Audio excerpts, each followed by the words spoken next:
Good morning and welcome back to another episode of Around the Indoor Football World, where we discuss all the major indoor football leagues, whether it's the IFL, the TAL, the AF1, the AAL, or the NAL. We also dabble in some AIF and some other stuff as well. But without further ado, we're going to go ahead and play a quick intro video, and then we'll get right into the content for you guys.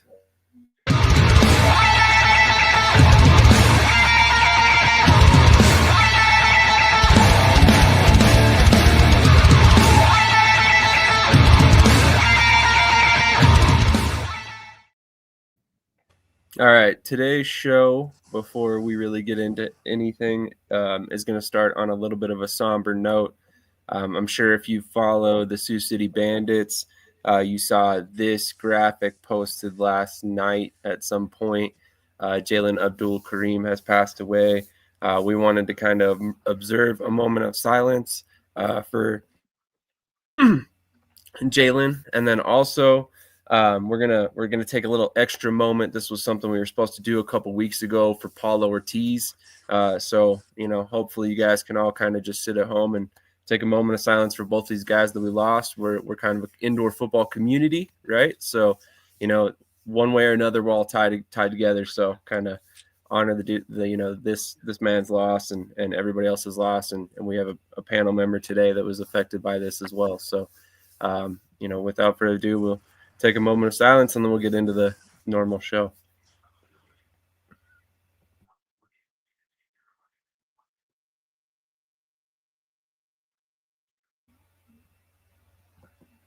All right.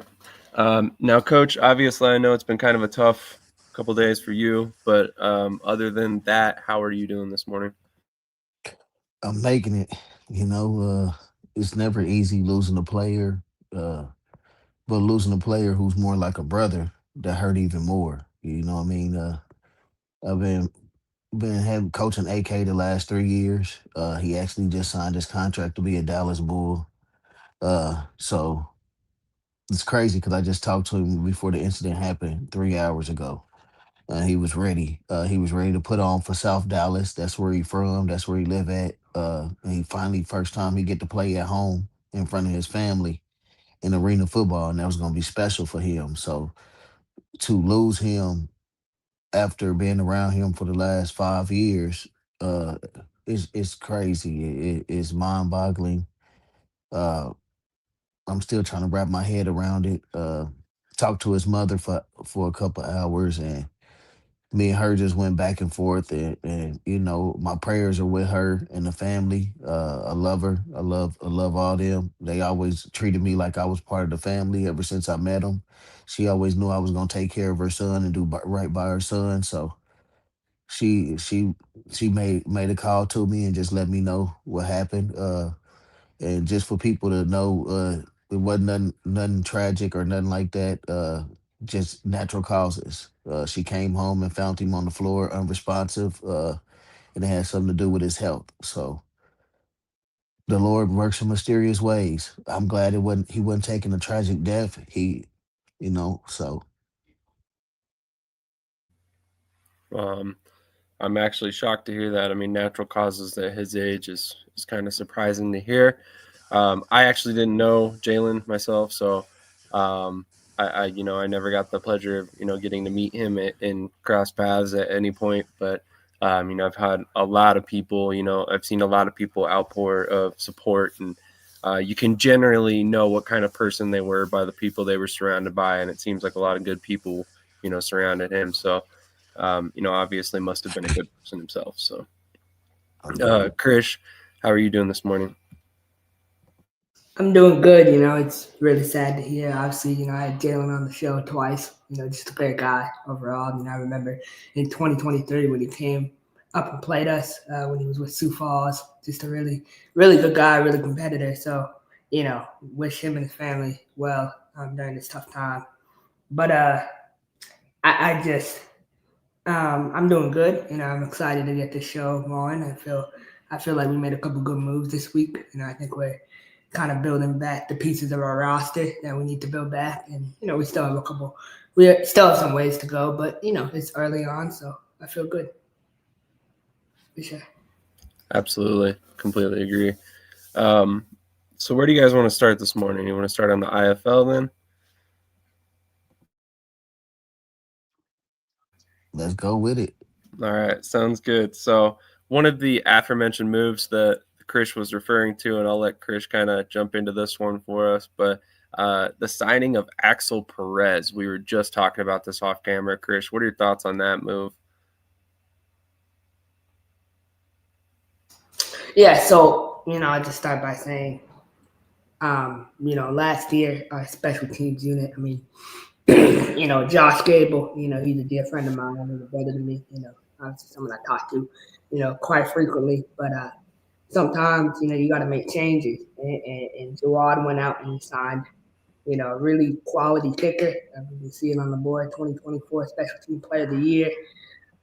Last year he went 78 for 103 in or 70 for 103 in total kicks. So for me, like, that's 73%. We need a little more consistency out of, PATs and field goals. But our team shouldn't be designed to kick field goals. We're not gonna we're not gonna pull a Mike Davis, when we're down two in Arizona and try to kick a 48-yard field goal to win the game. Like we're not gonna do that. So we're gonna always go for the touchdown. So I just feel like that's how our team should be designed. And I feel really good about this move. I think it's in a good position to be successful for sure. Excuse me. Sorry about that. Thought I was muted. Um, I believe he actually kicked a 40-plus yarder with Bay Area, or not with Bay Area, with Nas in 2024, if I'm not mistaken. So he's definitely got the leg for the long distance kicks. And like you said, Krish, in our private chat, he's a deuce threat. So big leg on kickoffs. Can definitely hit the deuce from time to time. Very valuable to the team. But Coach B, you obviously have shown you value kickers quite a bit. When you've built rosters in the past. What are your thoughts on this signing by the Pirates? I think it's a good signing. It's hard to find a quality kicker in indoor football who can do the deuce, the drop kick. You know what I mean, and hit from anywhere on the field. So I'm always right now. I'm looking for a kicker right now that who's gonna set us apart. I know that kicker from Colorado haven't signed yet, so I'm on this bumper. So always kicking and special teams win games. Defense and offense just helping. Agreed. And we will be talking about it a little bit more in depth later. And we probably should have done the NAL first. I apologize, Coach, but we'll be talking more about which team he's referring to that he's recruiting kickers for in a short minute here. But another move by the Pirates, Krish, was re-signing Jordan McRae. Obviously, a veteran offensive lineman. He's kicked around indoors, outdoors, played at a high level. What are your thoughts about getting Jordan back? Yeah, that's my boy. 2021, obviously, he was a big part of our championship run. Um, he came with us last year. Little inconsistent at times, so I want to see more consistency from him. But I hope he brings his brother with him. His twin brother, Justin McCray, lived in Orlando. Played in the NFL a little bit. So I'm trying to get him to come too. But I think it's great. I mean, that's a great move. You local guy, University of Central Florida, and so I want to bring him in as center and build up with two younger linemen. No, leave Justin McCray alone, bro. Just, I mean, if Jordan's there, he's in Orlando. Why not? So I want him to slide over. I think that would be a nice You know move. what I mean? Cause George Justin is my guy, so leave him alone. Oh, yeah. Oh, that explains it. So a couple other pieces of news, signing information in particular out of the league. And this one was a move that I really like, and we'll kind of get into why. But Vegas signed wide receiver Seneca McKee, spent some time at UNLV, so obviously ties to the area a little bit, was very productive in college. At a lower level, moved up to UNLV, spent some time at one other school that I'm blanking off the top of my head, and then ultimately went to the pro level. Graduated in 2024, so he technically, I believe, is a rookie. I didn't see that he signed or played anywhere last year, so definitely an interesting move for Vegas and I'm sure Mike Davis will chime in at some point. But Coach B, what are your thoughts on this move for Vegas and the ties to UNLV? Think it's a good move. You got a guy who's local, played at the local college there, who's a household name. Is gonna bring help with the fan base. I'm guessing down there to get more local guys and local people who's a UNLV fan to the games, and it separates you from everybody else. So I think it's a good move. And McKee is a decent receiver, so I think they ain't do nothing but add a little fire to they already great caliber of roster. Fair point. Fair point. Krish, any thoughts on this move? Yeah, I've been really excited about this move. You know, this is a player he spent time at Coastal Carolina, but previously to this, he was at Estime College. And earlier in the week, I was looking at his film and numbers. This dude averaged 9.5 catches per game. I mean, you talk about consistency at a high level. That's amazing. So, Mike Davis, man, that receiver room, I mean, that has to be one of the deepest rooms in the entire country, regardless of league.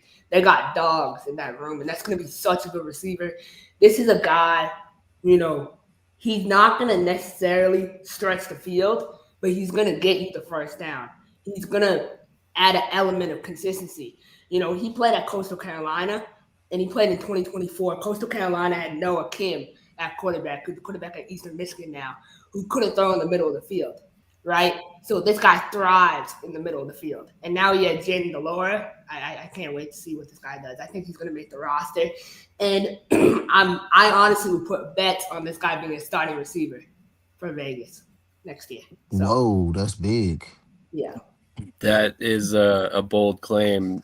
Vegas has a pretty deep wide receiver group, including guys that didn't start last year that have returned and could be moving it up the lineup this year with some of the losses that they've had.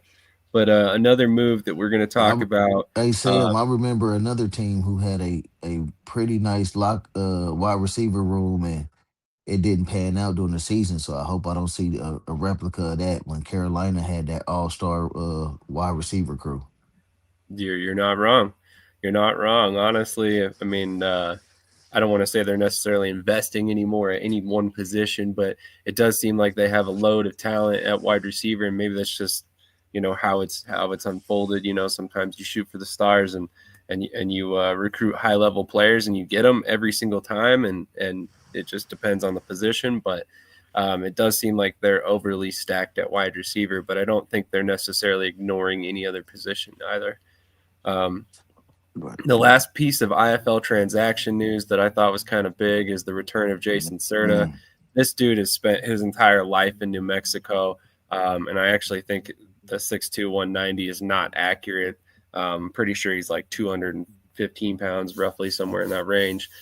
Born and raised in Albuquerque, New Mexico, went to Manzano High School, later went to Eastern New Mexico, and then obviously played for many, many years for the Duke City Gladiators.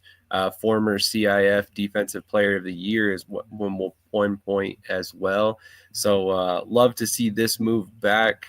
Serta, I don't think played anywhere last year, so it'll be interesting to see what kind of shape he's in, especially considering the fact that this guy graduated college in like 2014. So I think this is like his 12th year or 13th year in the pros. And So he it'll be still very play at a interesting. high level. That's crazy.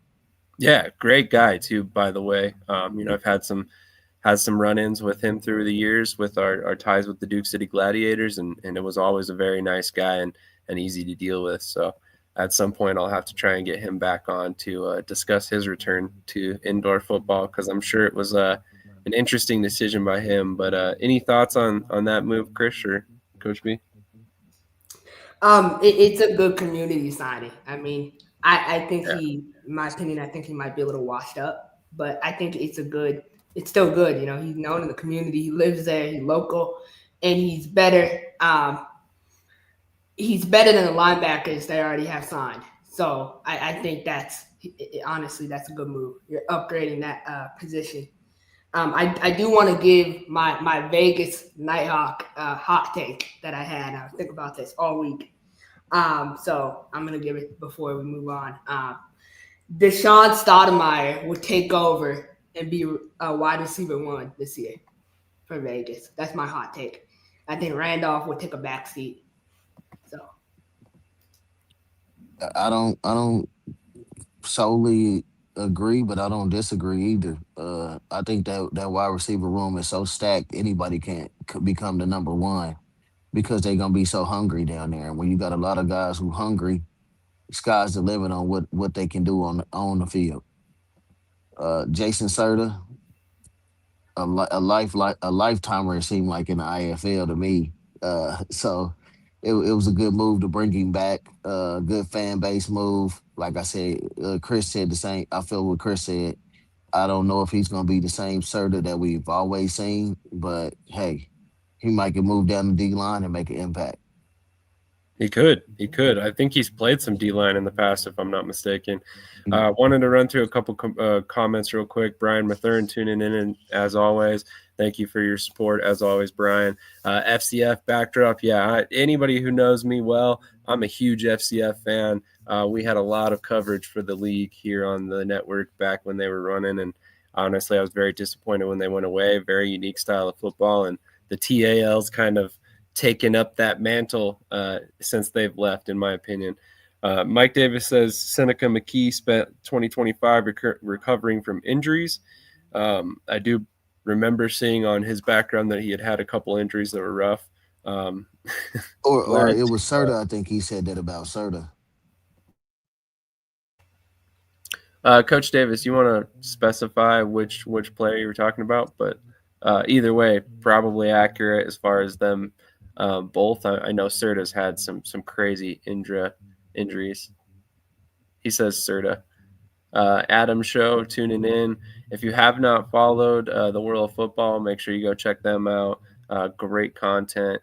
They always make some awesome stuff. So, Mike also says, better check what's in Krish's cup. nah, I'm not. I'm not checking anything. I'm not checking anything. My opinion is right. You haven't. You clearly haven't seen Deshaun Stoudemire play long enough. I have. I've seen Deshaun Stoudemire play No, ever he since he he was at he's saying Georgia. he's saying check your cup because you giving Vegas props and talking good on Vegas, so No, something but must like be I'm telling wrong. you, man, Deshaun I Stoudemire. did think you was kind of a little off the Richter this morning too, because you've been actually very good this morning. I do okay. I want to make something clear. Am I happy that he's signing all these good players? No, no. My dream is to watch him walk off the field. After he loses the championship to us, like that would be my Christmas present. But I have to give him credit where credit is due. He's building a good roster. Unfortunately, he's signing good players. I don't know how he continues to identify such good talent, but he's having his best offseason of his career for sure. Man, Hey, he's fresh off a championship win, and you're saying this is the best offseason of his career? Yes, because it's and I ain't upgrading gonna lie, position.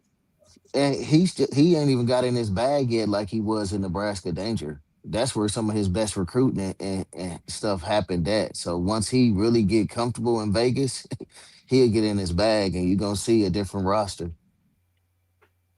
Interesting.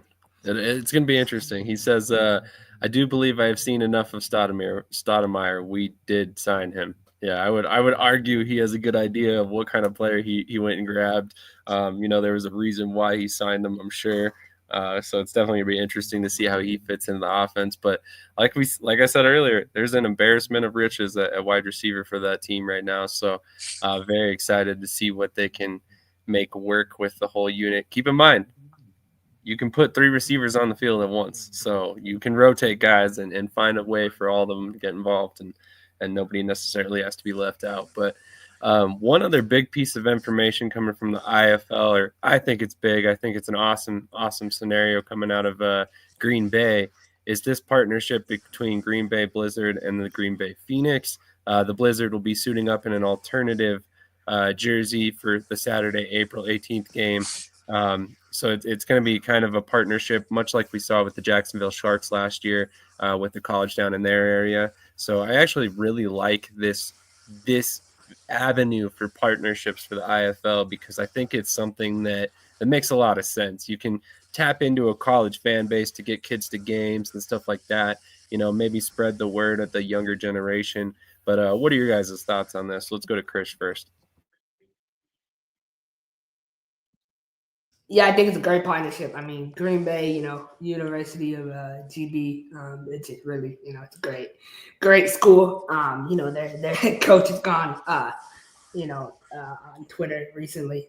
Doug Gottlieb, former radio show host for Fox Sports, he's the head coach down there. So he's brought a lot of eyes to that program, and I think it's just a good way for Green Bay. Green Bay continues to set standard for community involvement and engagement in all the indoor sports. So I'm just I'm happy for them, and I wish we did something like this when we were up in UMass Lowell. I think that would have been a great opportunity for us to get eyes on the product. Krish, are you sure you're feeling okay this morning? You're really just kind of being awfully high on everything so far. Yeah, I'm kind of scared. I'm not gonna Yeah, lie. it's coming. Something's not There's right. something bad coming later. I don't No, know. Yeah. it's good. I see Mike Davis in there. Hey man, we still got Daddy, man. Rob Keefe is 5-2 against you, so count your days for sure. But I think I no, I'm feeling good, man. I'm feeling good this morning. We haven't got to the juice of it yet, so you haven't said anything to turn me up. Gotcha. I mean, I'm not trying to fire you up So at any point if I'm being honest, but sometimes it so just how is this happens. gonna work, Chris and Shady? Because Green Bay Phoenix don't have a football team, so they just gonna field a team to play them. No, no, no, no, no. The Green Bay Blizzard are wearing alternative jerseys as the Phoenix. They're Oh, their okay. So football team. they just yeah, okay. So they gonna wear like the school colors and make a uniform for them. Yeah, well, I mean, they're basically using the same Green Bay Blizzard colors. It's just going to be this alternative logo, and then I imagine some sort of alternative design of the jersey, or it might just be the Green Bay Blizzard jerseys with the Frozen Phoenix logo on it. But it's going to be really interesting either way. If it's executed like Jacksonville last year, it was basically just a promotional event, a kind of partnership with the college to kind of bring awareness on both ends. And honestly, I think it worked out pretty well for Jacksonville. I think if you asked them, they would be happy to do it again. Um, and this is kind of an indication that other teams are kind of following suit. Right, right, makes sense. Any more thoughts on that, either of you guys, before we move on? Oh, great partnership. Alrighty, so I think that's about everything I had for the IFL. Anything else you guys wanted to cover I before was we gonna move on? ask about Maurice Ashley, which I think. How do y'all think he's gonna do down in New Mexico? It'll be interesting. It'll be interesting. I think he fits the indoor style pretty well. So I think he's going to take to the offense fine down there and be a pretty high impact player for them. And honestly, it would not shock me if when the dust settles on the season, he's their number one receiver in terms of targets and receptions. You can tell that Hemp Hill is down there now. You can see the roster change and fold a different way. More IFL veterans and more players from the community. So I can see what you're doing, Hemp Hill. Keep doing what you're doing down there. I did want to ask. They signed T.J. Hammond last night in 5'10", 195. Is that the same T.J. Hammond that played at Arkansas and for Seattle in the XFL? I wonder if it is. It wouldn't surprise me. He's been Yeah, he's kind pretty. of floating out there for 2 years now. I think the XFL cut him in tail end of 2023, spent a little bit of time in the CFL, and then ended up just kind of chilling. So it would not shock me at all if that's exactly who it is. Um, all right. Well, before we move on, I wanted to take a quick moment to shout out a couple different announcements we have coming out.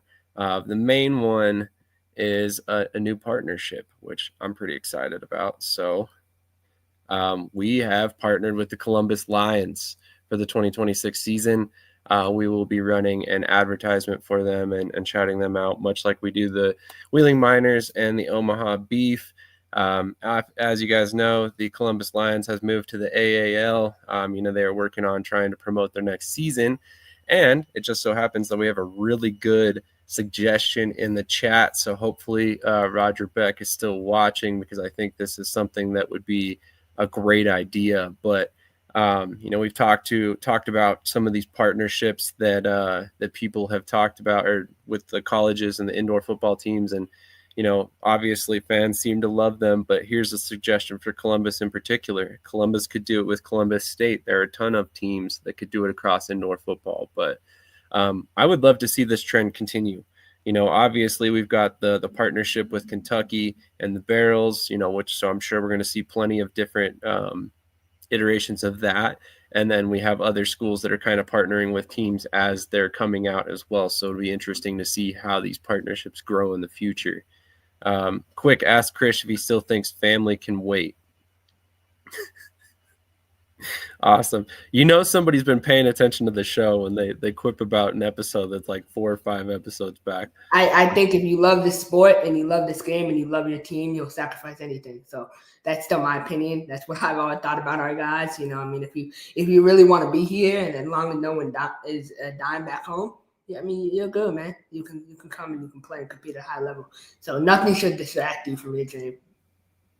Agreed. To a certain extent. Obviously, Krish is making it a little bit more black and white than life makes it. But I do agree with this. New Mexico staff is rounding out fairly well. I love the addition of Chris Hemphill. Him coming in and ultimately being the defensive line coach or defensive backs coach. He's the defensive backs coach, but they already signed the DB coach. So I don't know if he's gonna do more like the linebackers and the Jacks and the Rovers, and then the other coach have the rest of the DBs. Just trying to do. They probably trying to do it like most NFL college teams do it. Have a little extra help back there and help that guy they brung in from the NFL to get molded to the arena game. I think that's fair. And if I remember correctly, Hemphill is local to New Mexico, so no, he's one of those. He stay in Dallas. Really? Yeah, Huh. he lives in Dallas. Gotcha. Okay. Well, I will say it's interesting though. One thing I want to know how him and Xavier Jackson are going to work together. Like that's that's the question I've been asking myself as well. Because spicy, man. Think about it, Xavier. This is his first defensive coordinator. First away from Vegas and everything, right? So it's his show, and then you have a guy coming in who's been a defensive coordinator in this league. Like that dynamic, it's kind of like he's looking over his shoulder, type deal. So, to a certain extent, I think this is more Hemphill trying to get like his feet back in football, right? He's had kind of a rough go the last couple situations he's been in. Obviously he was with the Voodoo. Sorry, Brian, don't mean to bring back those memories, but and he just had that bad experience in Mexico with that IFA team.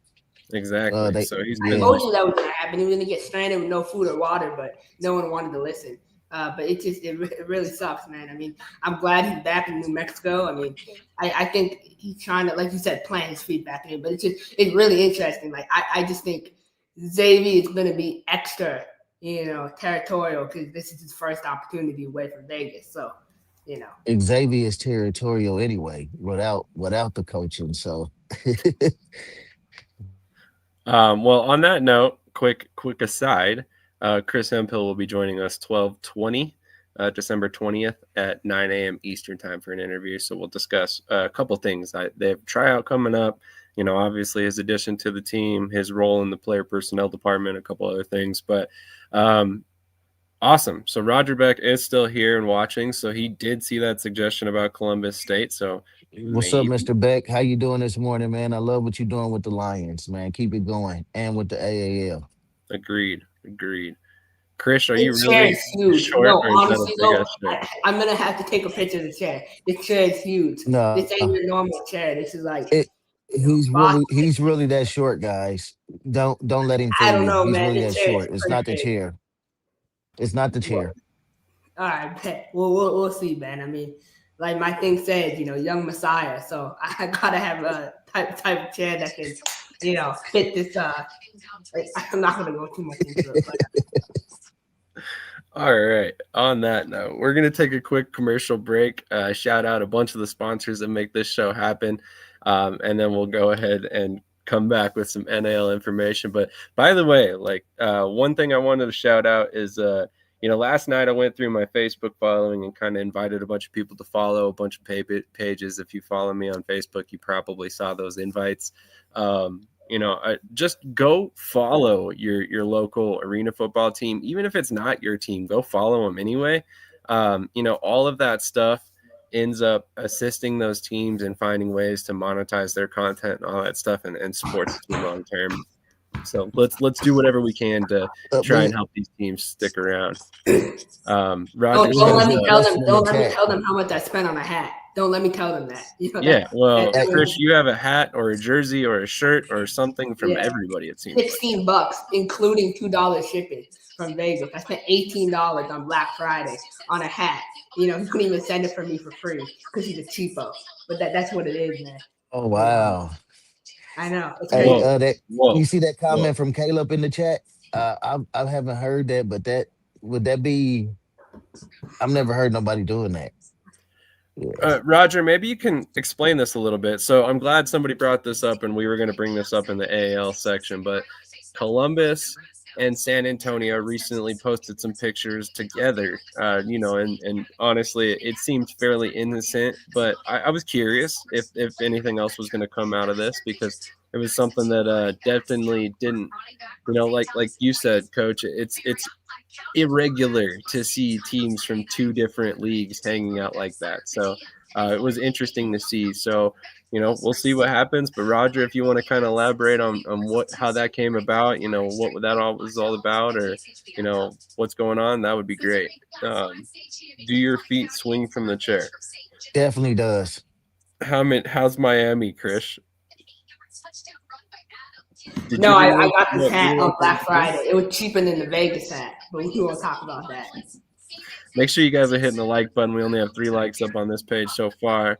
So, make sure you guys hit that for us. But without further ado, commercial break. We'll be right back to talk about NAL information, which there's quite a bit of it, and a man who can talk about it quite well.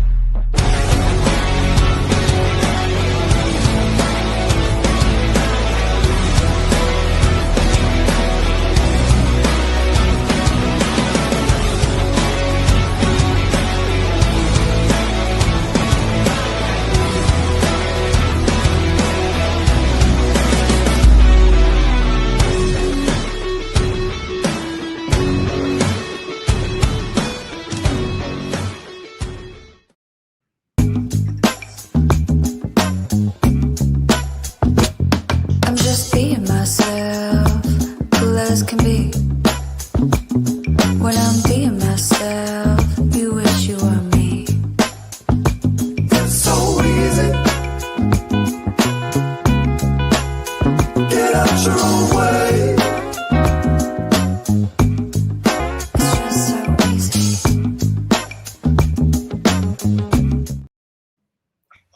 Awesome. So, Mike Davis says, appreciate the support, Krish, helping keep the lights on. FYI, the only person that asked for something from me actually sent me an address to ship it to. Oh yeah, no, I mean you never asked me for one, but I think I can't remember, but anything to feed my boy Marquise Waters. I got to make sure my boy is gonna take care of and fed well. So I'm really concerned about him going out to Vegas. He's leaving us, and I just don't know. I don't know, but to keep him safe, I had to go ahead and But buy t hey, Coach Yeah. Davis, don't worry about it. I'm gonna send you an address. I would love some Vegas gear because I'm gonna rep you in the IFL this year. Y'all my team. They're my West Coast team, but Never too late to jump on a bandwagon, right? No, I'm just kidding. Hey, hey, Chris, they can't have you team as Orlando Pirates. You can't have two teams. you can have one East and one Either West. pirate or die. No, don't do that now because you said there's gonna smoke everybody in the IFL. So you better be a pirate and die. Okay. On May 18th for sure, man. I can't wait to go against Coach Davis. No, we're ready, man. All All right. right, so we're gonna pivot a little bit, and there, Roger Beck is joining us right now to explain went on with the San Antonio meeting. So, without further ado, Mr. Beck, how you doing this morning? Man, I'm lovely. How are you guys?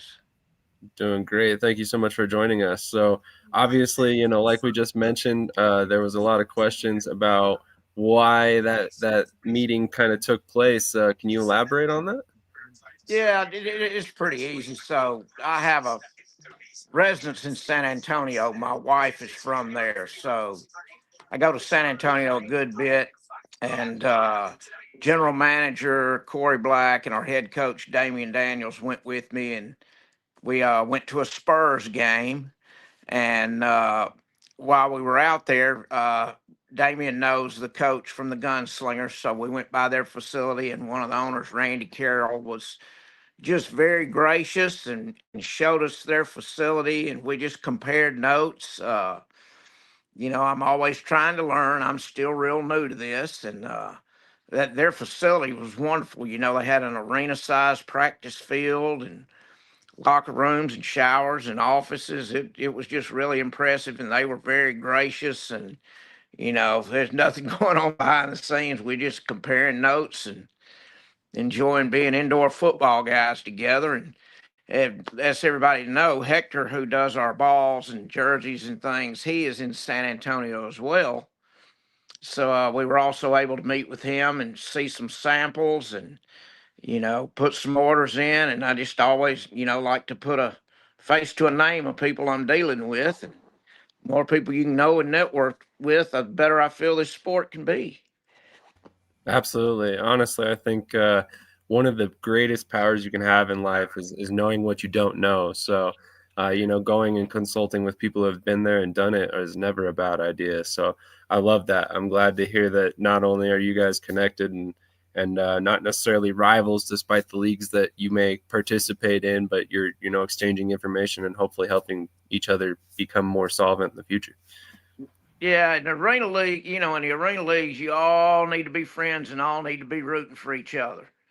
It's a big enough struggle right now with people without people trying to butt heads. So I don't think leagues and all that matter. We're kind of all in the same boat. Anybody wants to come visit us, we're going to welcome them. And I'm going to get out and in my other businesses, I always go out and scout what the competition's doing. Try to learn something. So yeah, don't be surprised if you see me in an arena somewhere. That's awesome. I love it. Maybe some perks to the AAL starting in April. You can go check out some of those games in March. Absolutely. Coach B, do you have any questions for Roger while we have him here? I talk to Coach Mr. Beck quite often, and I love what he doing, what direction he going in. I know he has a vision for the AAL to be one of the premier dominant leagues here in the near future, and I just love what he doing. I see he's enjoying that beautiful view back there in Columbus right now. So just keep Oh doing yeah. what you're doing, Mr. Beck, man, and I appreciate you. Glad to have you in the arena business. Well, guys, I just really appreciate this show. I was telling she laughing at me. Man, I gotta get up.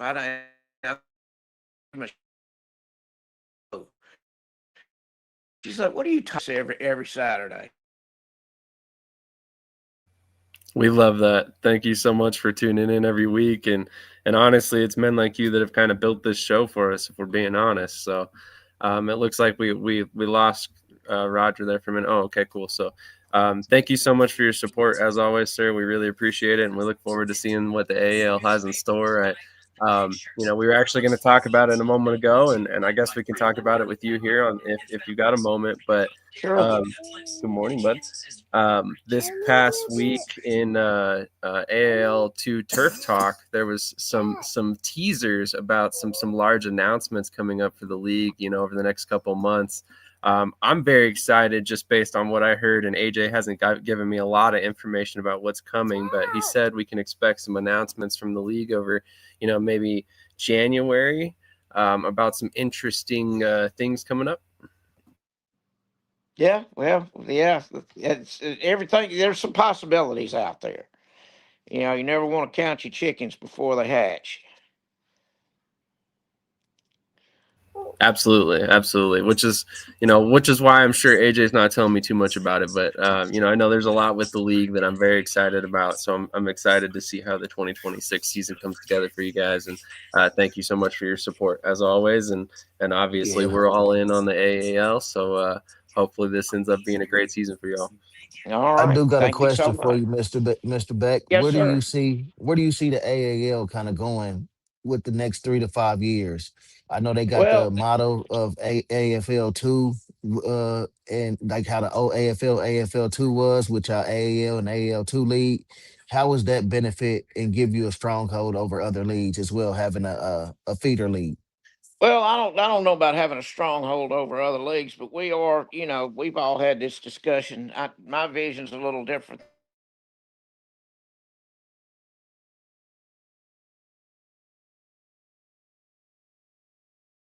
It's kind of ideal for me. I want to get it more East Coast based where everybody can travel and not have to fly all over the country. And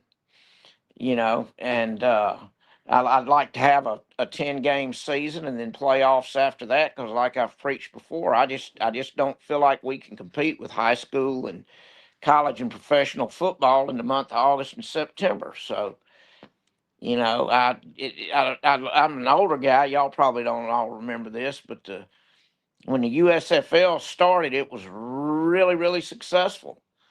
And they had their season, midwinter through midsummer and did really well. And then when they decided things were going so well, they thought, well, we're going to go up against the NFL, and they started playing in fall, and that was the death of the league.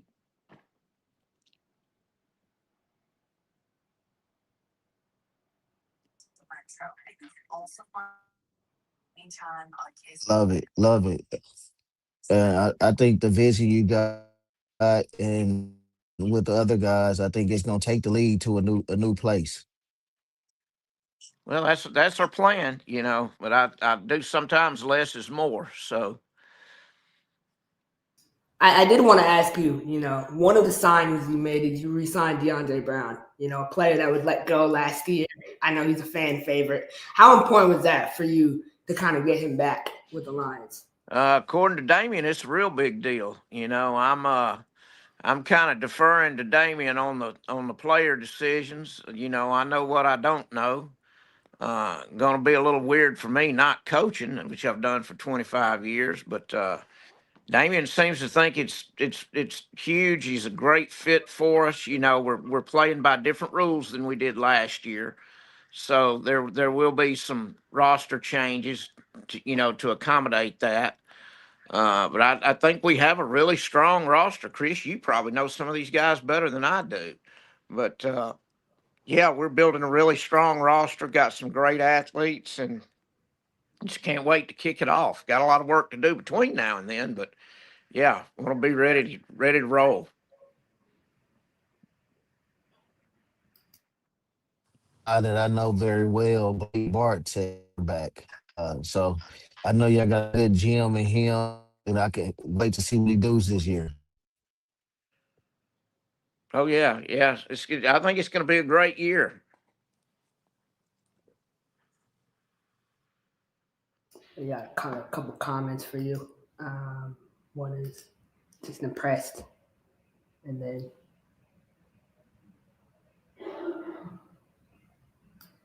here too. I have too. I've been impressed with what he's done so far with Willie, with Columbus. The time he's took over the team, so I can see their vision and where they going, and I know he got something in store for him.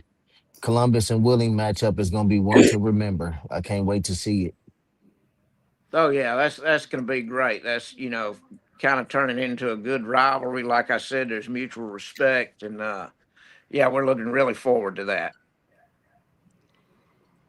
I have one question I did want to ask you that I was supposed to ask you last time. What are some of your attendance goals for next year? I know the last ownership group for them, 2,500 was kind of the goal. Is that the goal for you, or are you hoping for more this year?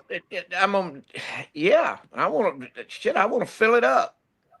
I know that's probably not realistic, but yeah, the goal is to get as many butts in the seats as possible. Everybody knows we exist off of sponsorships, and that's the NFL survived during COVID because they had TV deals and sponsors and all of that, and that's Arena League is I think the sponsorships are even more important, but to keep those sponsorships, you got to have butts in the seats looking at them. So yeah, I want as much attendance as we can get. That's why we've hired the mascot full time to get out in the community and you know, get everybody excited. We were at a Back the Blue event, celebrating a big luncheon for the all the first responders yesterday, and going to continue to do things like that. Anytime a school wins a state championship, or they had the cheerleading championships here in the same arena that we play in the other day. So we went out and reached out to all the state champions. Want to honor them. Just anything you can do out in the community to get people in there, and hopefully that keeps all your sponsors happy and everybody enjoys the game and we continue to roll. Most definitely. Well, we appreciate you coming on, and I look forward to having you on here soon. Absolutely. I appreciate the show. Thank you. It's a great learning tool for me. Most definitely. But Coach B, we got our next guest on here. I think Shady had to step away, but we'll take a quick commercial break, and then we'll go to our next guest here.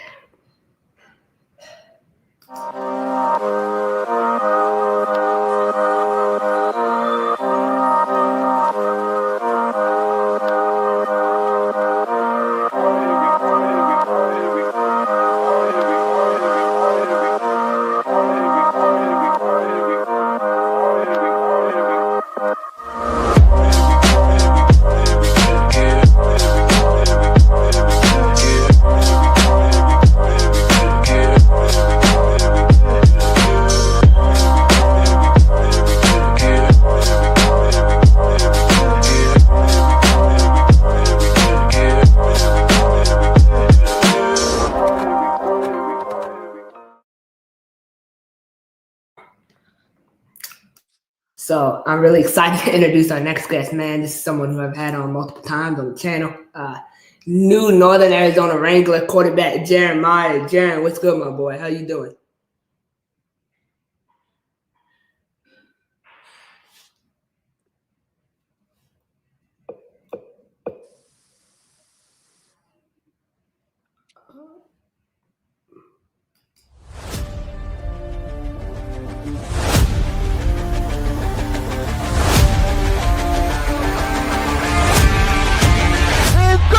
Into the end zone, touchdown! Russell has to step up in the pocket, has some room in front of him, gets that three-step drop, here comes the pressure, passes complete to Flowers, back to pass, pressure coming, has somebody in the end zone, touchdown! Russell, pressure's coming, Russell able to escape, still on his feet, and will be brought down at the looking, has plenty of time, has Flores at the 15, he's at the 10, and Russell has it on the outside, like I said, he ain't taking a slide, Russell steps up, let's one go, Robinson makes the circus catch. Going to be a low snap, here comes the pressure, and the pass is going to be complete, and making the catch of Grant Russell. Russell, back to pass, looking, he has Robinson makes the catch, and will be brought down on the play by Isaiah Hall.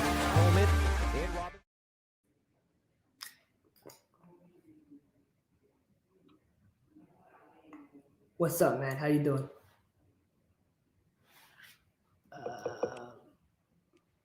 So it looks like Coach B, Shady, and our guest are all having internet issues, but that's fine. So we'll go ahead and we'll kind of move on. We got Coach B back. Hey, Coach B here. I just was on audio. Yeah, that's good. All right. So let's kind of get into the NAL. Recently, Coach B, you had the opportunity to kind of become the DB coach down with the Dallas Bulls.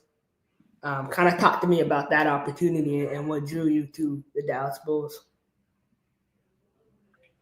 I know I saw that Coach Blackshear had left. Got a call from the GM Shannon about interviewing me for the head coaching gig, and I did an interview. Did three interviews with her. First one with her, second one with her and the director of ops, and then the third one with her, the owner, the chaplain, and the director of ops. Uh, and then they gave me a call back the day before Thanksgiving and asked, would I be willing to work with someone? And I told them, yeah, I don't mind working with anybody.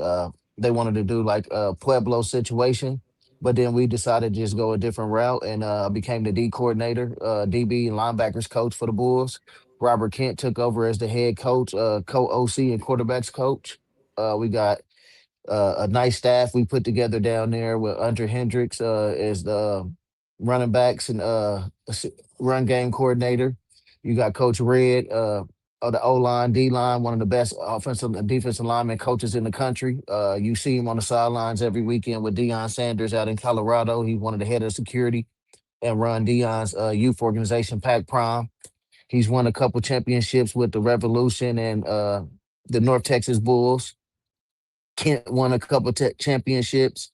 Uh, Andre, as a player, won a championship. So I think you got a great caliber of staff down there, and I just felt like what better place to go down there if it wasn't the AF1 or IFL than to Dallas, the biggest market in arena football. I down there in Dallas, and I thought the opportunity was great for what they can build on. You see, I'm repping my Bulls hat today, man. You know what I'm saying? Welcome to the NAL. A great league, just somewhere you can build, players can build, come in, get great quality film and move up. And they have a track record of moving players up in this league. So I felt like it was a great stepping stone. Like I said, this is a statement year for me. Bring in and get a good defense in there, top in the lead, and then it's sky's the limit for what we can do down there. Yeah, so obviously the realistic goal, right? Year one, a championship is kind of out of the question at this point. What's your goal for year one? What do you say? My goal for year one, top three defense in the league. Lead the lead in sacks and picks, make the playoffs. And once we get in the playoffs, sky's the limit. I'm gonna make it do what it do. I've been grinding. I'm gonna stay grinding. That roster y'all seen ain't the Hi, same roster Chris. it is. So what they say, yesterday's price ain't today's price. It sure ain't. Old staff players ain't today's staff players. So don't get it twisted. The Dallas Bulls is a contender, and we gonna make the playoffs. I can guarantee that. I believe it. Do you have anything you would like to say to Omaha Beef Nation or anything? We got a couple people from Omaha Beef tuning in. I know Dallas plays Omaha this year, so you know, yeah. Hey, I just tell everybody, Bulls got everybody else. We'll see everybody. You can't. I don't talk stuff to nobody because every team I feel in the NAL is a competable team. And the standard is the standard in Omaha. They got the standard. They run the league. We got to go beat them. Until I do that, I don't have nothing to say. I'm from the show me state, baby. I do all my talking on the field. Yeah, I'm excited for you, Coach. I think it's a big year. I think it's a big year for you. Like I said, I don't think you guys will win a championship this year, but as long as you make the playoffs, I'll be happy. So Everybody thought Beaumont wasn't gonna win a championship last year either, and they did. And Chris, you the only one to know. I helped put that Beaumont team together last year, didn't I? I helped put that organization together behind the scenes, so yeah, consulting with them. And if I can replicate what I did with Beaumont, I'm gonna say nothing is possible. Anything's possible. All got they yeah, day, I think anything is and with possible, but Robert both Kent at the also has a lot offense more and resources me at the too. deep me. Yeah, Coach, you're with breaking me up and real Kent down bad all there, of a sudden. I wouldn't with me and Kent down there, I wouldn't be surprised. For sure. We shall see for sure. A couple comments here we'll get to, and then we'll get our first guest on. In fact, let's just go ahead and get the first guest on.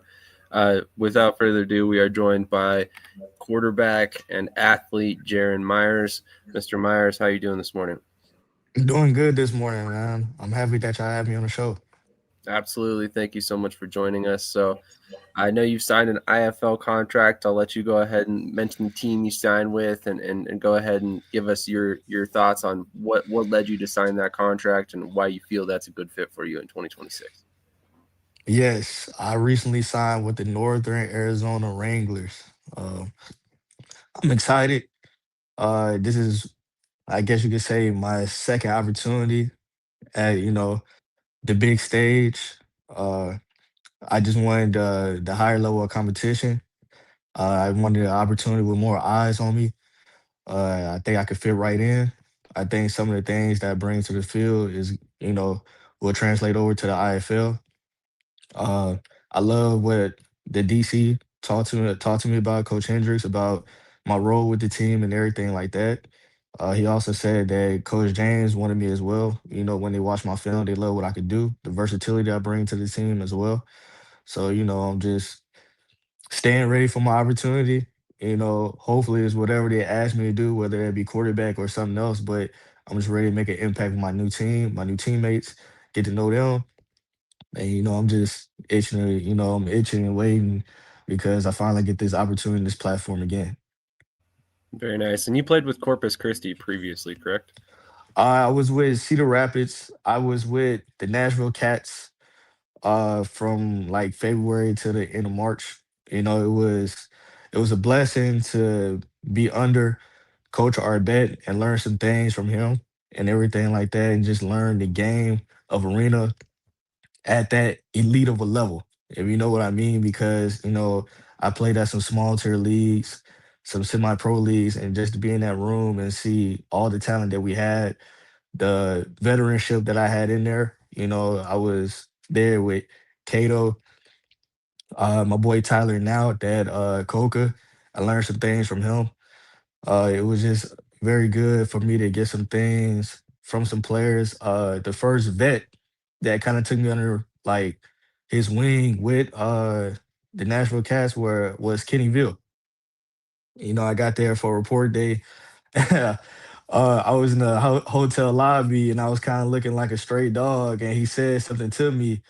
And after that, he was just kind of my mentor and my vet that took me under his wing. We had Ed Crouch there for a high, quick moment. He took me under his wing as well and taught me some nuances of the game of playing at quarterback at that higher level. So I was really blessed for the opportunity. Recently, before I signed my contract to the IFL, I was planning on playing in the AIF for the Wyoming Cavalry. I wish them the best of luck as well. You know, blessed that they was going to give me an opportunity to be up there, but I wanted the bigger opportunity. That's fair. That's fair. IFL is obviously a top dog in the indoor arena world. In our opinions, we talk about it often. Um, Talk to me a little bit about, excuse me, the offensive system there in NAS and how they intend to use you. Have they given you any details on what your role will look like?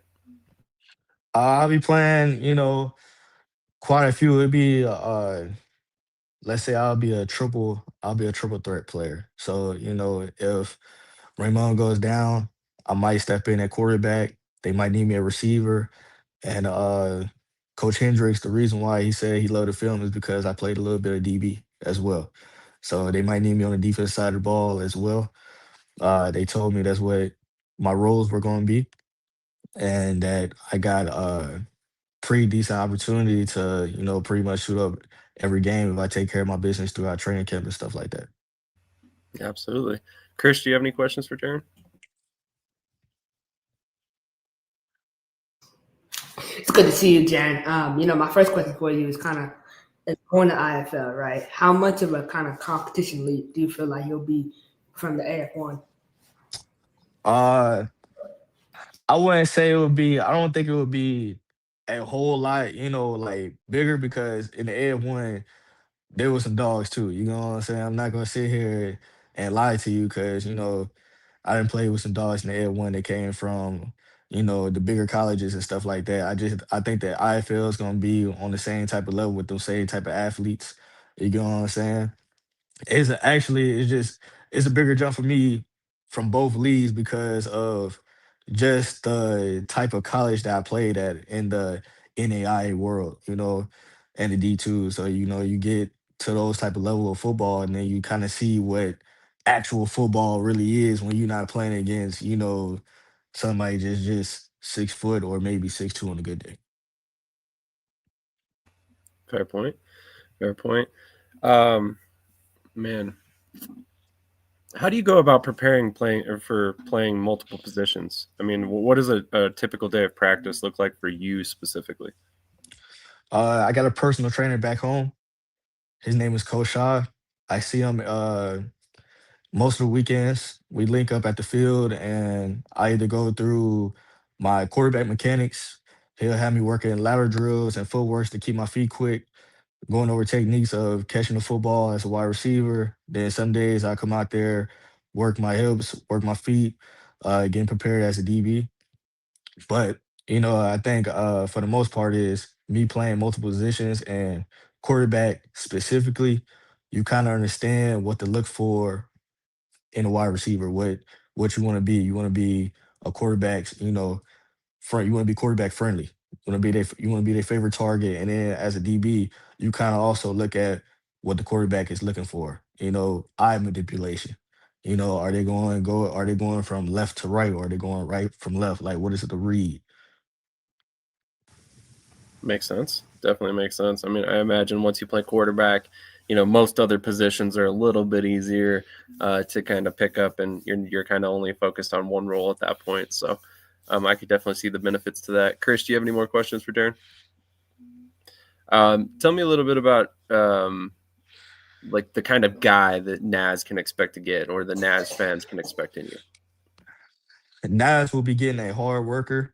I like to lead by example. I don't really say too much. I can say something, but honestly, I just want to let my play do the talking. Uh, just know I'm gonna punch the clock day in, day out. I'm gonna do what the team needs me to do. I'm gonna do what the coaching staff needs me to do. As you can see, it got me to this far because that's all I've been doing my whole career is just keeping my mouth closed, trying to lead by example, do the right things over and over, and just be a team player. At the end of the day, I'm not a guy that get too caught up in, oh, I'm not getting reps at quarterback, oh, the ball's not coming my way, or uh, they only got me playing special teams. I'm here to be a teammate and a great team player first. That's my job. That's what they bringing me in to do. And at the end of the day, I just want to bring a championship back to Nas, and I want to bring my first championship to myself. Love it, love it.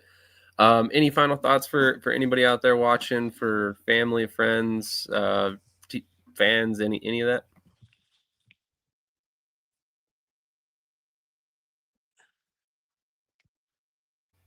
Did you catch that? No, I didn't catch it. I didn't catch it. Oh, sorry. Any final thoughts for fans, friends, family before we let you get out of here? Just stay tuned to what we got cooking up there, man. Stay on the lookout for me, but also stay on the lookout for my teammates, man. We're gonna try to do something special up there in northern Arizona.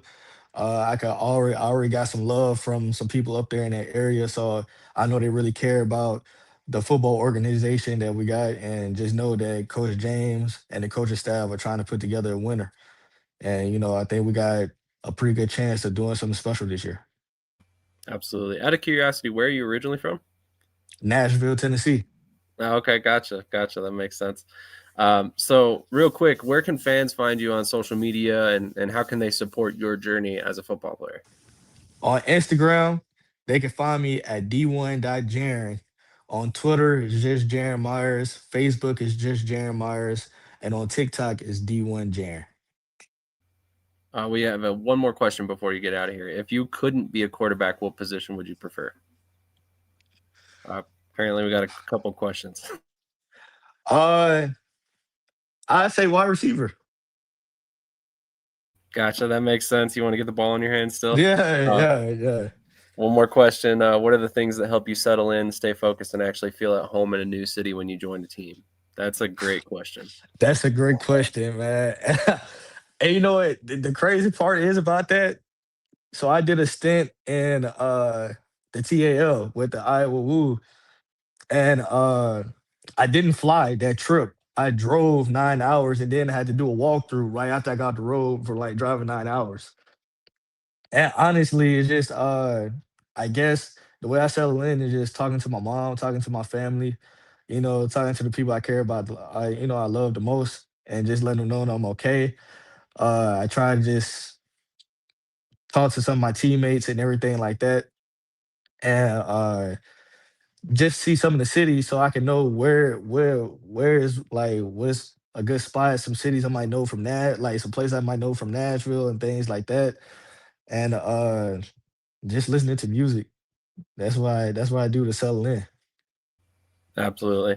Well, thank you so much for your time this morning, Jaron. We really appreciate it. Would love to get you on closer to the season, talk a little bit more about, how everything's going. Maybe during training camp, talk to you about, what it's like out there in Naz and stuff like that. But I really appreciate your time. And one last question for you before you get out of here. Where can coaches find your film, and how can they get a hold of you in the future? They can find my film on YouTube, and my name is just on YouTube is Jaron Myers as well. Perfect. Perfect. A little piece of advice for players out there. If you're trying to make it in the football world, you should probably name wherever your highlights are at as your actual name. Just a little quick piece of advice for you. Thanks so much, Jaron. Appreciate your time this morning. Have a great day, and thank you for joining us. Thank you, man. Thank you for having me on. Absolutely. It definitely will have you back on in the future. Thank you. Thank you. Absolutely. So here in a minute, we should have another guest joining us. He just popped off a minute ago by an accident. So I'm sure he'll be right back here. Awesome. So without further ado, we'll welcome on wide receiver from the Southwest Kansas Storm, D Wash. Mr. D Wash, how you doing this morning? I'm up. I'm It's up. I'm early doing for sure. good. We appreciate you joining us so early. No problem. No problem. Thank y'all for having Absolutely. It's been a long time coming. You Boy, and I have talked about this a couple times. it's So my thank you for joining us. boy. me. Hey man, it's up. I got to rest some kids in a little bit, so I was gonna have to get up anyway. There you go. There you go. So, talk to us a little bit about your career. I mean, you've been all over the place. You've played for multiple different coaches. It seems like as of late, you've kind of settled in with Southwest Kansas. What made that the place to continue playing in 2026 for you? Well, it's 2025 going to 2026, so I'm gonna just say the truth. Uh, I I didn't get a call back from Coach O, and I thought that was very strange. But it's a business. He went his way, but I thought we were family. So he didn't contact anything with me.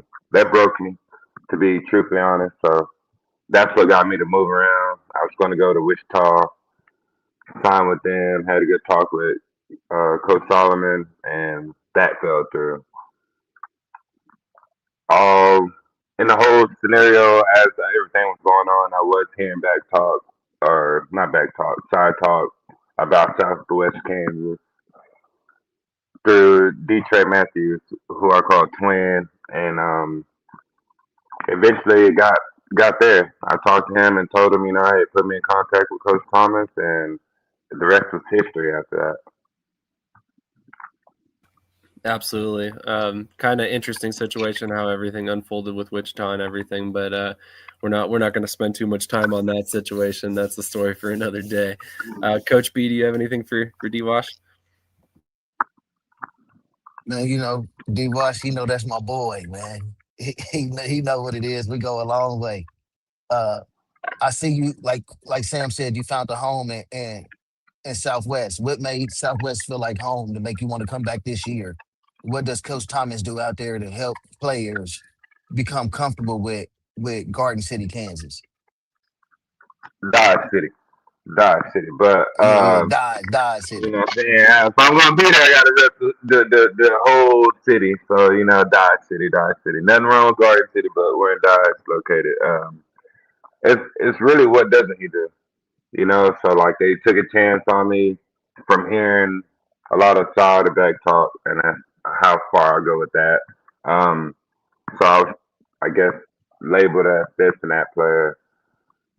But I mean, when I got there, he just to me he took a chance and he watched the person I was now, or from what he was hearing, he watched the person I was when I came in.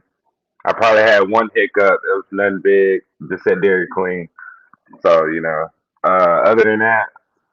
I mean, to me, like I said, what he doesn't do, he's supportive. He's there. He's a player's coach. I know y'all probably heard about the college him. The him now is even better. To me, the fans, the community, it's not much to do. So like to me, to a lot of players, it's big, but to me, to a lot of players, that's something that could corrupt them, I guess, because it's not much to do. They're from bigger cities, but to me, it's good. It helped me stay focused, be truthfully honest, and then I can do my support around the community with the kids, which that gives you something to do. It's always something they're doing. So I love being in the schools and doing the activities, dodgeball, softball, just being a part of the kids is a big thing for me. Krish, you're the one who arranged this interview, so do you have anything for D-Wash?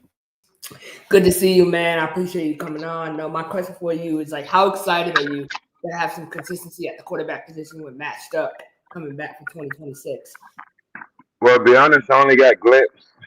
I played against him, but I only got glimpses and practice with him. So I'm excited to have him back. Um, I did call Coach Thomas and say, I wish he was gone, like because he had options at the and still do have options at the higher level, higher than us is what I mean. So I'm hoping some part during the year I'm gonna miss him, but I hope he does get that shot, and make money and provide for his family.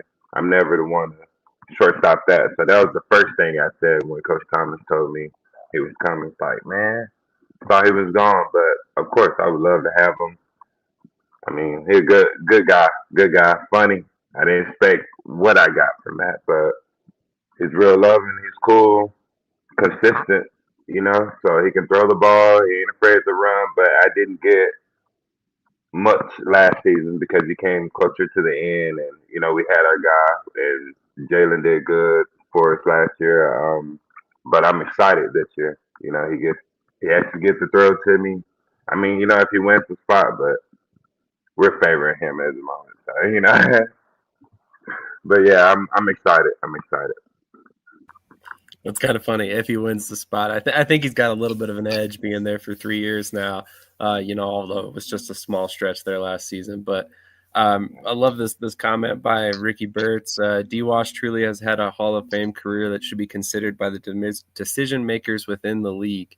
High praise from a man who's seen a lot of players go through different leagues. So talk to us a little bit about how you've gotten to where you're at. I mean, obviously you've developed to the point where you have had a long indoor football career. You're regarded as one of the best receivers in any league, regardless of team.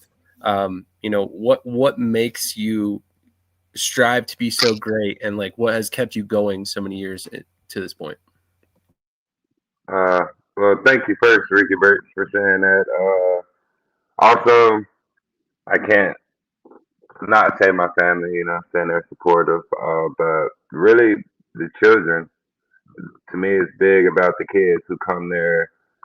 I act like a big kid myself. If any of y'all ever around me or truly know me, not hear the side talk about me, but when you actually get to know me, big loving guy, what I'm saying? It's not much I won't do for my team, but to be honest, it's the kids and the enjoyment to some people who don't make it higher than that lead or make it up to that lead. Like enjoy it, like treat it as the next higher lead you want to be, and maybe that next step will come. But to me, I think the biggest thing outside of ton and celebrations, but more so the kids, seeing their face, like no sob story. I didn't have a father figure growing up, so like to see those kids, and some of those kids still don't. So they look up to you, and then when they get to see you in the community, it's big too. So like that excitement, that smile that doesn't leave, and to some kids I'm D-Wash, some kids I'm Snoop Dogg, I'm all these things. So it's like it's enjoyment, man, and to hopefully play another year after this. I don't know, but we're just gonna take the ride as it comes right now. Absolutely. I think the Dodge City community will probably be thrilled to have you back. I remember watching several times last season where, you'd be at the sideline talking to kids and stuff right before the play. And I think that stuff resonates with the community and ultimately with whatever team you're on. It seems you're a pretty popular player amongst the fans, which is huge for all these different organizations. Krish, do you have any more questions? Yeah, my question for you, D, is obviously you're going back to indoor style. Do you feel like indoor style is easier for you? You were highly productive in the arena style of football, but do you think indoor football is a little easier for you? Less rules, so I would think it would make it hard. With the linebackers could be able to go anywhere. I faced a lot of different defense schemes where I've even had a linebacker chase me. Be the under guy to stop post curls when I was with Salina. Um, Easy, I wouldn't say, but I like the combination now. You have two people in motion where now we go back to I'll say my old receiver set, which was fast Edward Smith. You know, if you learn get your play calling down, the schemes of where you can cross and manipulate defenses. That's so to a sense, yes, it's easy, but to me, I think the arena style, the A1 was kind of easier because it's man to man and it limits certain players where you can't go here, you can't go there. But I do like the indoor style a lot because now you get to manipulate defenses and see what you're in early by me standing on the wall, even though I'm the slot receiver, or by me being behind the quarterback, even though I'm the outside receiver. Makes sense. Coach B, do you have anything else for D-Wash? D Wash, I want to say first and foremost, appreciate you coming up here to KC St. Joe last year, finishing the season with us. We always gonna have fun, show love. Like I said, he's a great player, my guy. What are your goals for the 2026 season as far as a wide receiver who's been a veteran in the league? Do you have anything you can accomplish that you want to accomplish this season? It'll be similar to last season. I do want to be one of the top receivers this year, so I'm working and striving towards that. But also to put the team on. You have last year had a bunch of new guys, and sometimes it's hard to buy in. I'm not saying they didn't, but I'll say we bought in a little later than expected. So one of the goals this year is just getting the team together early. If we got to do little things, which we're gonna have to do amongst ourselves, because it's not much to do in Dodge. So, and that's also limit trouble. But I think they put us in a better housing area. Not saying the last year housing wasn't bad. It was very good, very appreciated. But we'll be in a better housing area where we're all more intact. We're closer together, but everybody has their individual space. So this should just really get the team together faster. If we got to do events, if we got to play the video game, whatever we got to do to just get us together early. Because I mean that goes a long way once you have your teams together. Like you don't have somebody thinking they're bigger than the program. If it's the program, if we all buy in, we can make fun within the program. So that's big to me this year, outside of being a top receiver. Ricky says it doesn't matter what style or scheme, the ball is going to find its way to D-Wash. And then we have a question, which I think this is a good question for you specifically to answer. Brian Shoemaker says, just a question I have often wondered, how big of a role do player representatives have in getting players to teams versus coaches or players networking for opportunities? Do you even have an agent? Uh, had I mean I didn't. If you all know the rules and regulations, I didn't sign off for me to get them off. So I probably still have them, but that's only when I did my little stint with the Indianapolis Colts. Outside of that, I mean, I felt like I could represent myself, especially in the arena style. If I go back higher, I'll shoot for agents. But in this, if you do have a representative, it does help you some, but you still have to go out there and prove. And I know a lot of people who want to represent certain people, like, make sure they have a license to go higher than the arena. A lot of people say, oh, I'm an agent, but you don't have a license to do anything higher than arena. So, like, where can you get me? You're, to me, I'll be I'm forced to think you're stealing from me if you can't do anything higher than that. So I can represent myself, but I don't have an agent as of right now, and I'm fine. I go out there, put my like I tell the younger players, put my film out as or whenever I did do that, a long time ago. Now it's more of just networking and talking. So I represent myself. I represent some other people who's getting a chance and who hopefully will have a chance in the future. But if I see potential, I'm gonna take them and I try. To Absolutely. Not just pick to study, not piggyback just off study that, ball. Sam. Yeah, to piggyback off that, to all players, this is from Coach B. I don't think you need an agent in arena ball. You can negotiate your own contract. It's nothing that they gonna get you extra that you not gonna get talking straight directly to the owner or the coach. Now, if it's CFL, NFL, UFL, you might need an agent, but for arena, negotiate your own contracts. I was a player before. I did all my contracts in arena. It never Yeah. used an agent unless I was on a higher level. It's no point of you playing for two to maybe $500. There's no point of you needing an agent to go negotiate your worth. Yeah. I I would agree. also say, just with Coach B and like a part of Coach Thomas of why I'm going back. When you talk to a coach as a player, you know what I'm saying? When you talk to the coach, they get a feel of who you are. A lot of people have bad names or have great names and are bad players, have bad names and are great players. And I was one of those with Coach Thomas. So, like, it gives you a feel of the coach. If he's a manipulator, if he's a good guy, it just gives you that feel of a player and coach when you're talking to that player directly instead of going through an agent and now your agent has no choice but to uplift you. You can be a bad player, it doesn't matter, but he's only going to say this, that, and it's like putting a highlight tape out. You're only gonna have the good clips of everything. You're never gonna see the bad. So I prefer players to have a communication with the coach or whoever's the recruitment. I think that's very vital. I agree. I agree. And yeah, from my experiences with Coach Thomas, he's a really good about being communicative with his players and stuff like that. So it definitely seems like a lot of guys love playing for him.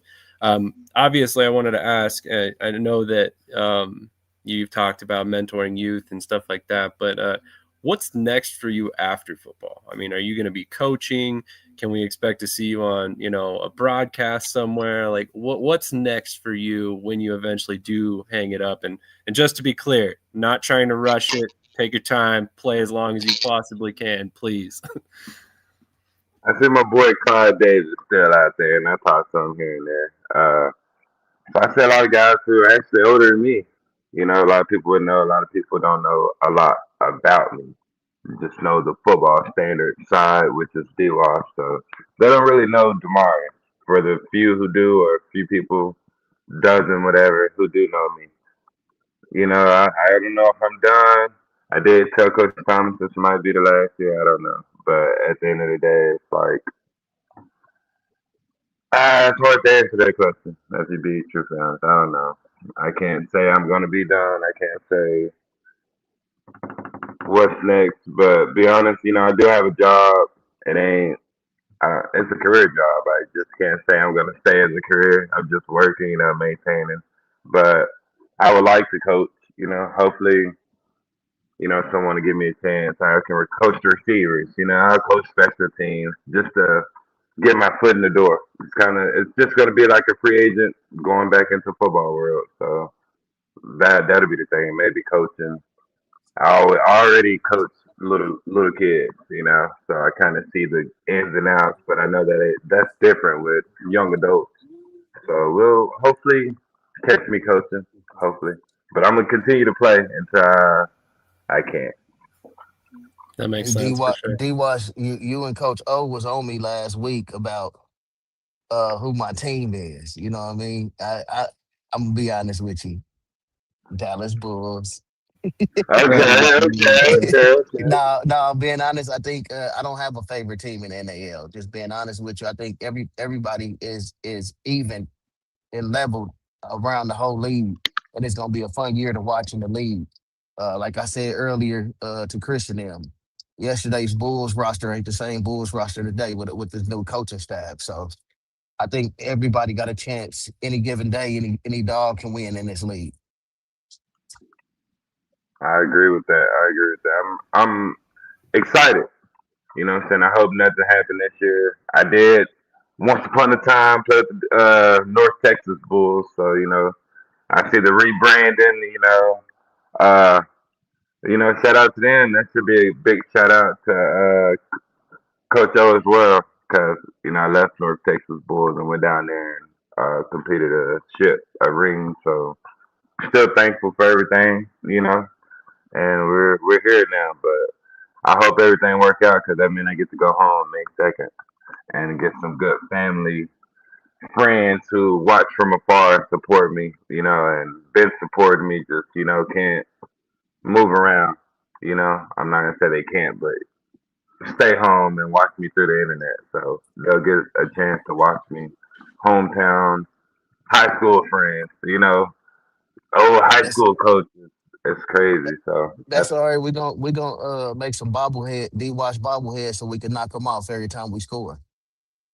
yeah. Yeah, that's fine. Ain't nothing wrong with that.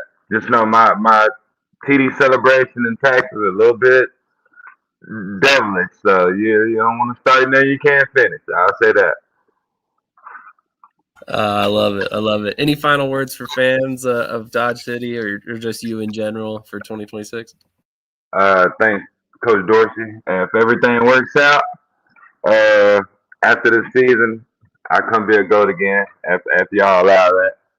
But to be honest, stay tuned. I hope the NL is gonna be it's gonna be a great year regardless. If everybody stays in, if you don't, I hope y'all get in the next season, 2026. But to be honest, just thank y'all for having me first and foremost. Thank Coach Thomas for bringing me back. Excited to see the players, because right now it's just straight grinding. So I'll go here with the kids in an hour and coach them. I mean, rest them. I'll do resting right now. So I rest and work overnight. But man, I just thank y'all. Very thankful, blessed, and I hope everyone has a good day. Absolutely. Thank you so much for your time this morning, sir. We really appreciate it, and we'll definitely have to have you back on the near future. All right. Thank y'all. Absolutely. Have a great rest of your day. All right. Once again, that was D-Wash. If you've watched and enjoyed football for any length of time, you know who he is. You'll probably know our next guest as well. But before we get to him, I apologize about the wait, Steven. But we're going to play a quick commercial obligatory. And then we will get right back on with Steven Fluker from the Colorado Spartans.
He has Robinson makes the catch and will be brought down on the play by Isaiah Hall.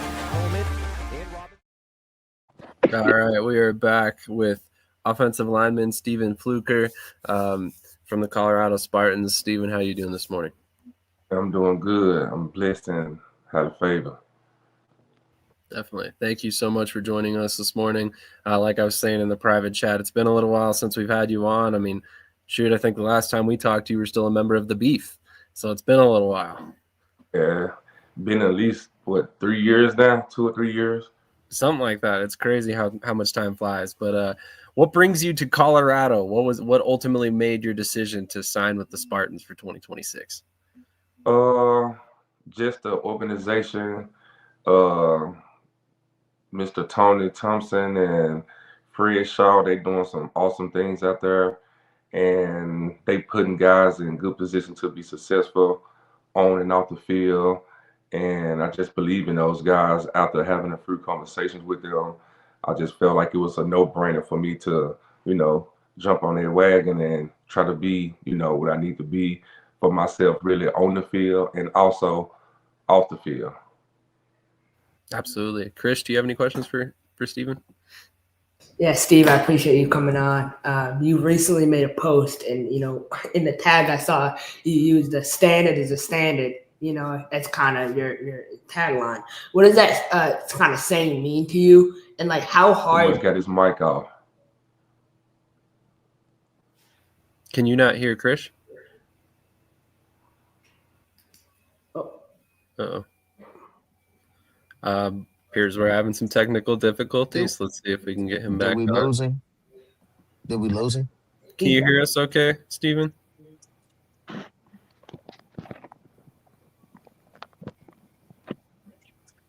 Float, can you hear me, Float? Uh-oh. No. All right, let's see if we can't get that figured out. I'll have him jump out and come back on. And we'll see if we can't get his audio fixed. It sounds like he can't hear us all of a sudden. But on that note, I'm very curious to hear what he feels about the Colorado roster so far. Obviously, we've talked about it with at length this season. There's a lot of talent on that team. And it's been a very interesting offseason so far for them. Yeah, So Krish, I mean, I know you've been a heavy Colorado supporter. What do you think about their offensive line with Fluker being added to that? I think the offensive line is good. I mean, Fagalo Russell coming back, Anthony Wilson. Now you have Steven Fluker, a veteran player to kind of shore up that offensive line. Another thing, though, is, the big deal is like Paxton Lynch coming and playing. You want to have a line that had veteran experience that can kind of help him adjust to the game. And so I think Colorado had done just that. I think they need to add one or two more quality linemen. I think they'll be great. For sure. Absolutely. See if we got this situation figured out. Can you hear us now? Yes, sir. Sweet. Okay, Krish, what was your question, buddy? No, I was going to ask you this year, obviously you played for Omaha, you played for multiple different teams. What about this team makes you feel like you're going to win a championship this year? Just basically seeing those guys just having fun on the field. I played against them a few times within the last couple of years, and I saw how the team camaraderie was.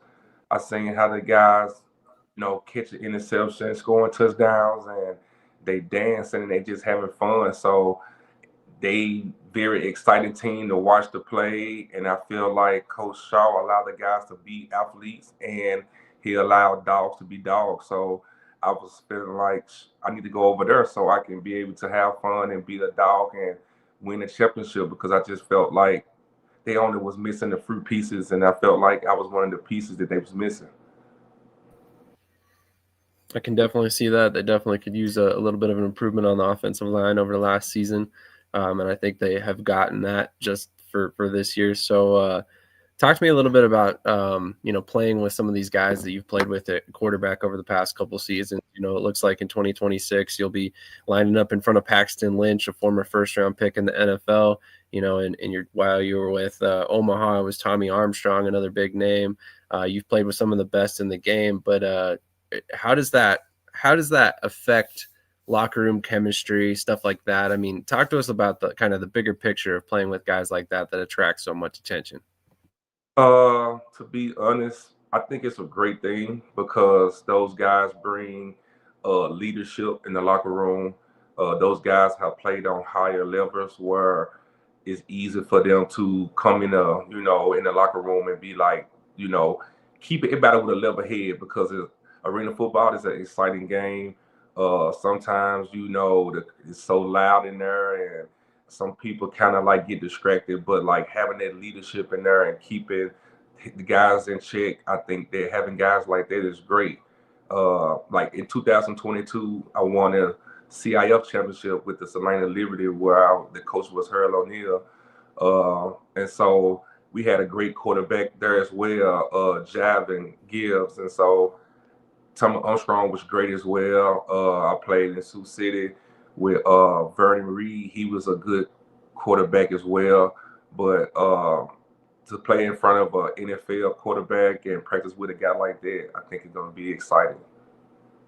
Absolutely, and man, I didn't mean to shortchange anybody for not naming names because you played with, like I said, some of the best in the business. So, Ralph Bird checking in. He says, "My boy Fluker, what's going on, Sam? Thank you, Ralph, for tuning in. Always appreciate your support. And if you are not aware, Ralph is the owner and coach of the Carolina Predators. Go check out their merch shop today. Support them. Make sure you are helping all these young men chase their dreams. Coach B, do you have anything for Fluker? Man, Steven, man, my only question is, how do you do it year in, year out, doing it for so long? What is your regimen to keep coming back and having the same love every year for the game? I think we lost audio with him again, so I'm not quite sure what's going on, but we're having some issues there for sure. Um, Seems to be something weird going on. Let's see if we can't get him back. Can you hear us again? Yeah, Are you good now?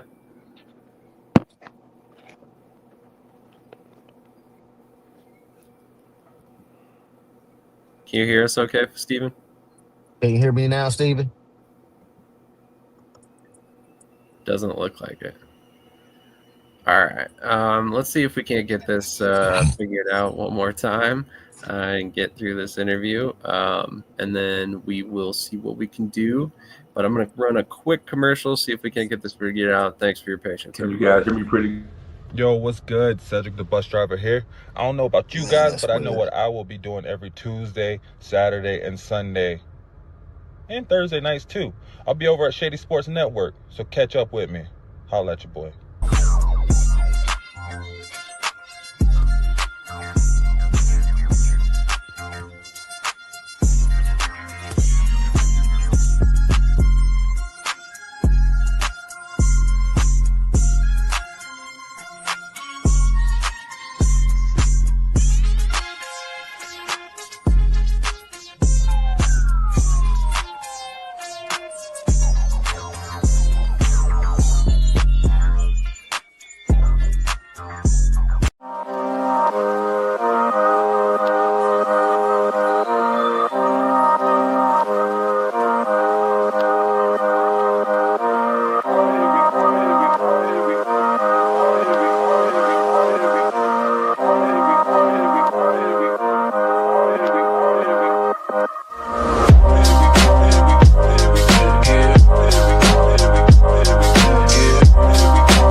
All right. Can you hear us now? Yes, sir. Okay, Coach B. Can you hear me now, Steve? Yes, sir. Sweet. I said, being around the game so long, you know what I mean, doing it year in, year out. What's your regimen for coming back and having the same love every year and doing this sport that everybody love to do every year? What makes you do it as a vet? To be honest, I feel like I always wanted to be an NFL player, And by me not making it to the NFL, I kind of like treat this as my NFL. So I take it real serious. I'm in the gym every other day.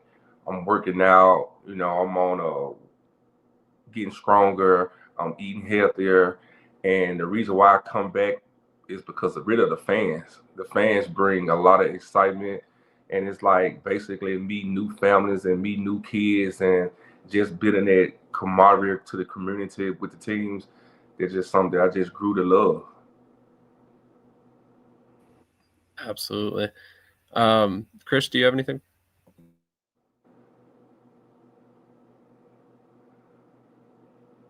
Doesn't know.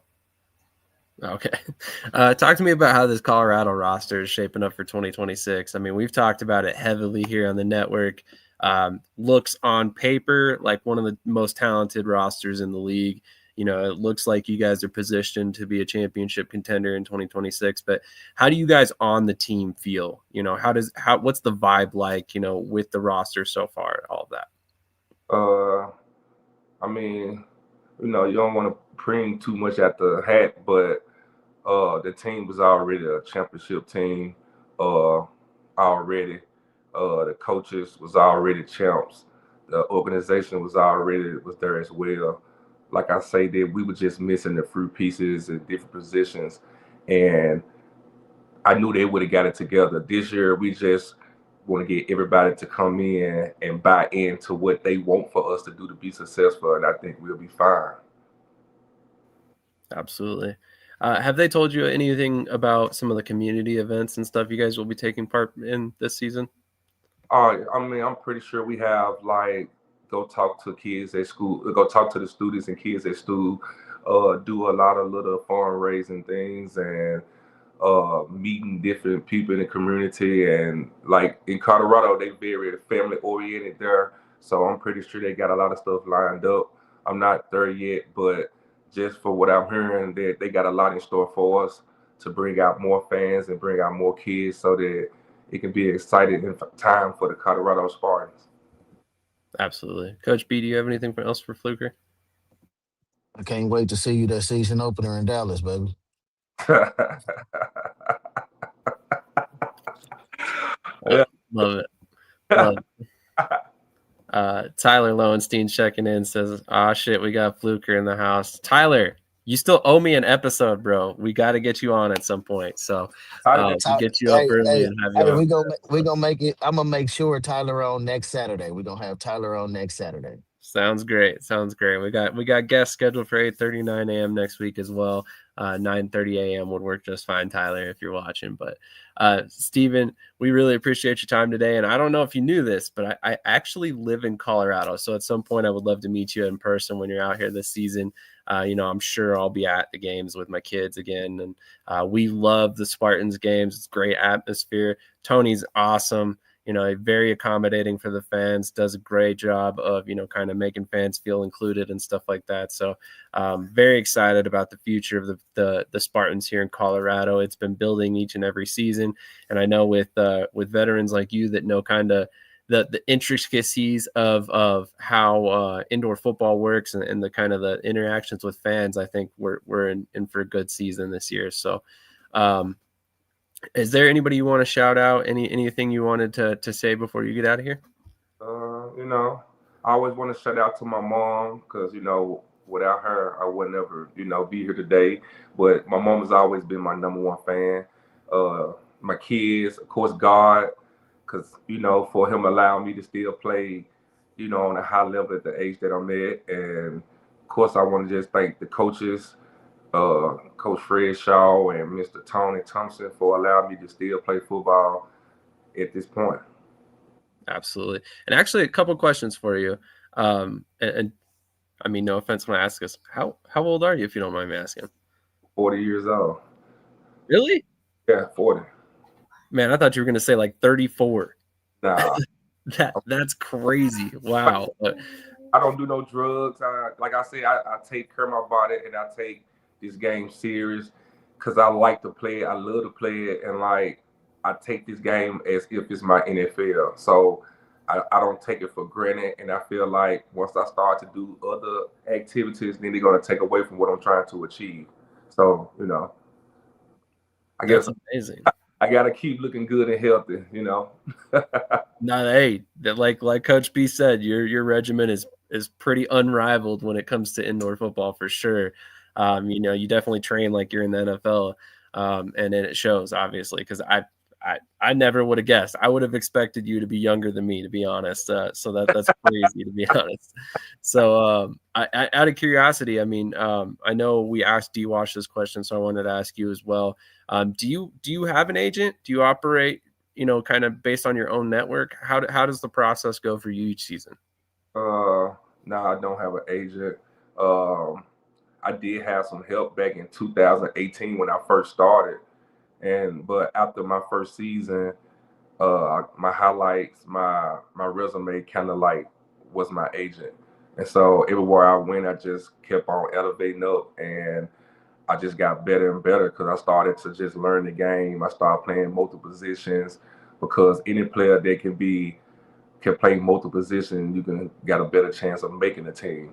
And so I always wanted to play anything on the offensive line, anything on the defensive line, and I just locked in and I just became better. So I'm pretty much my own agent in reality.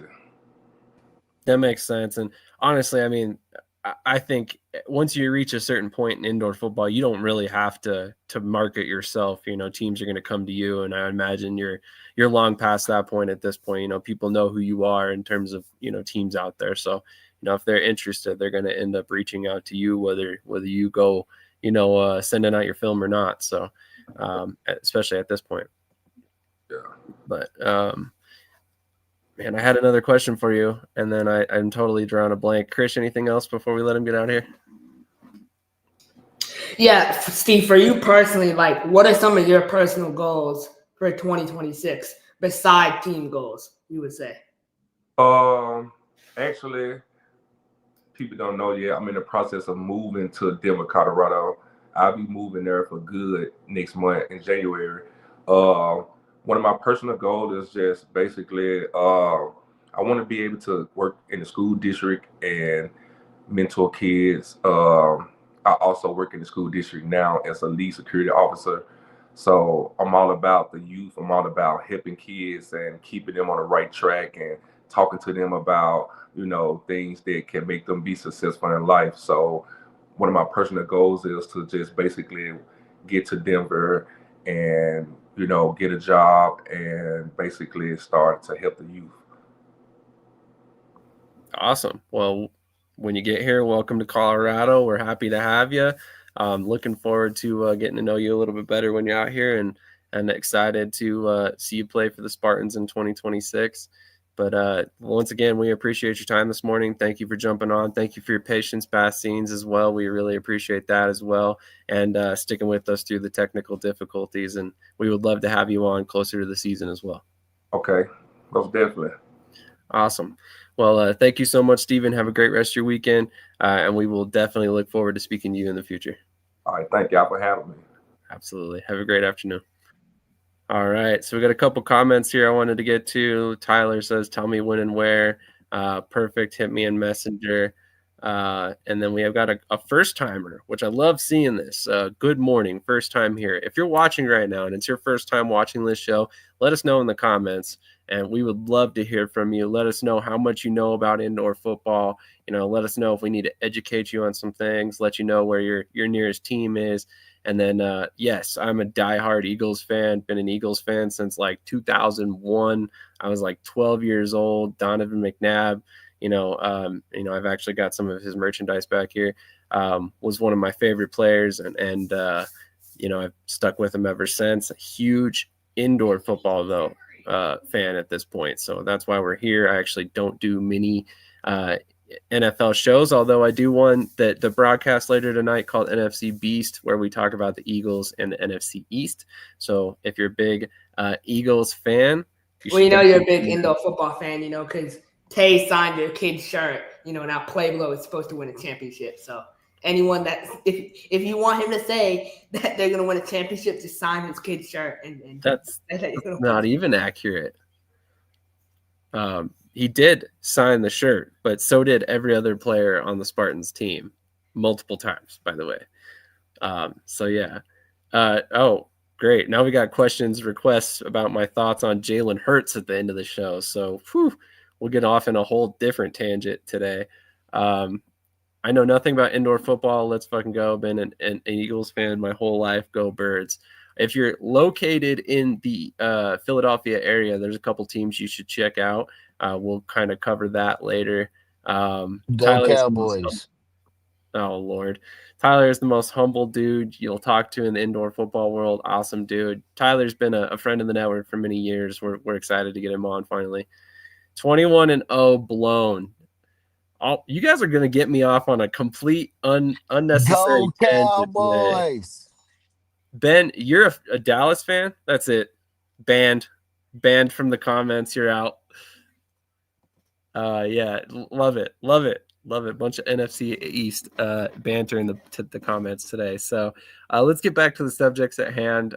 You guys already discussed the NAL's news as far as the coaching staff. Were there any other NAL subjects we needed to get to that we did not discuss with when D-Wash was on?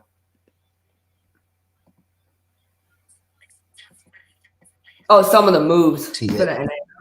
Remember some of the well, I have some NAL breaking news, but I'll wait till we get through the moves first, and then let's see a couple of signings. Sorry, I'm trying to pull it up right now. I had it out on my phone.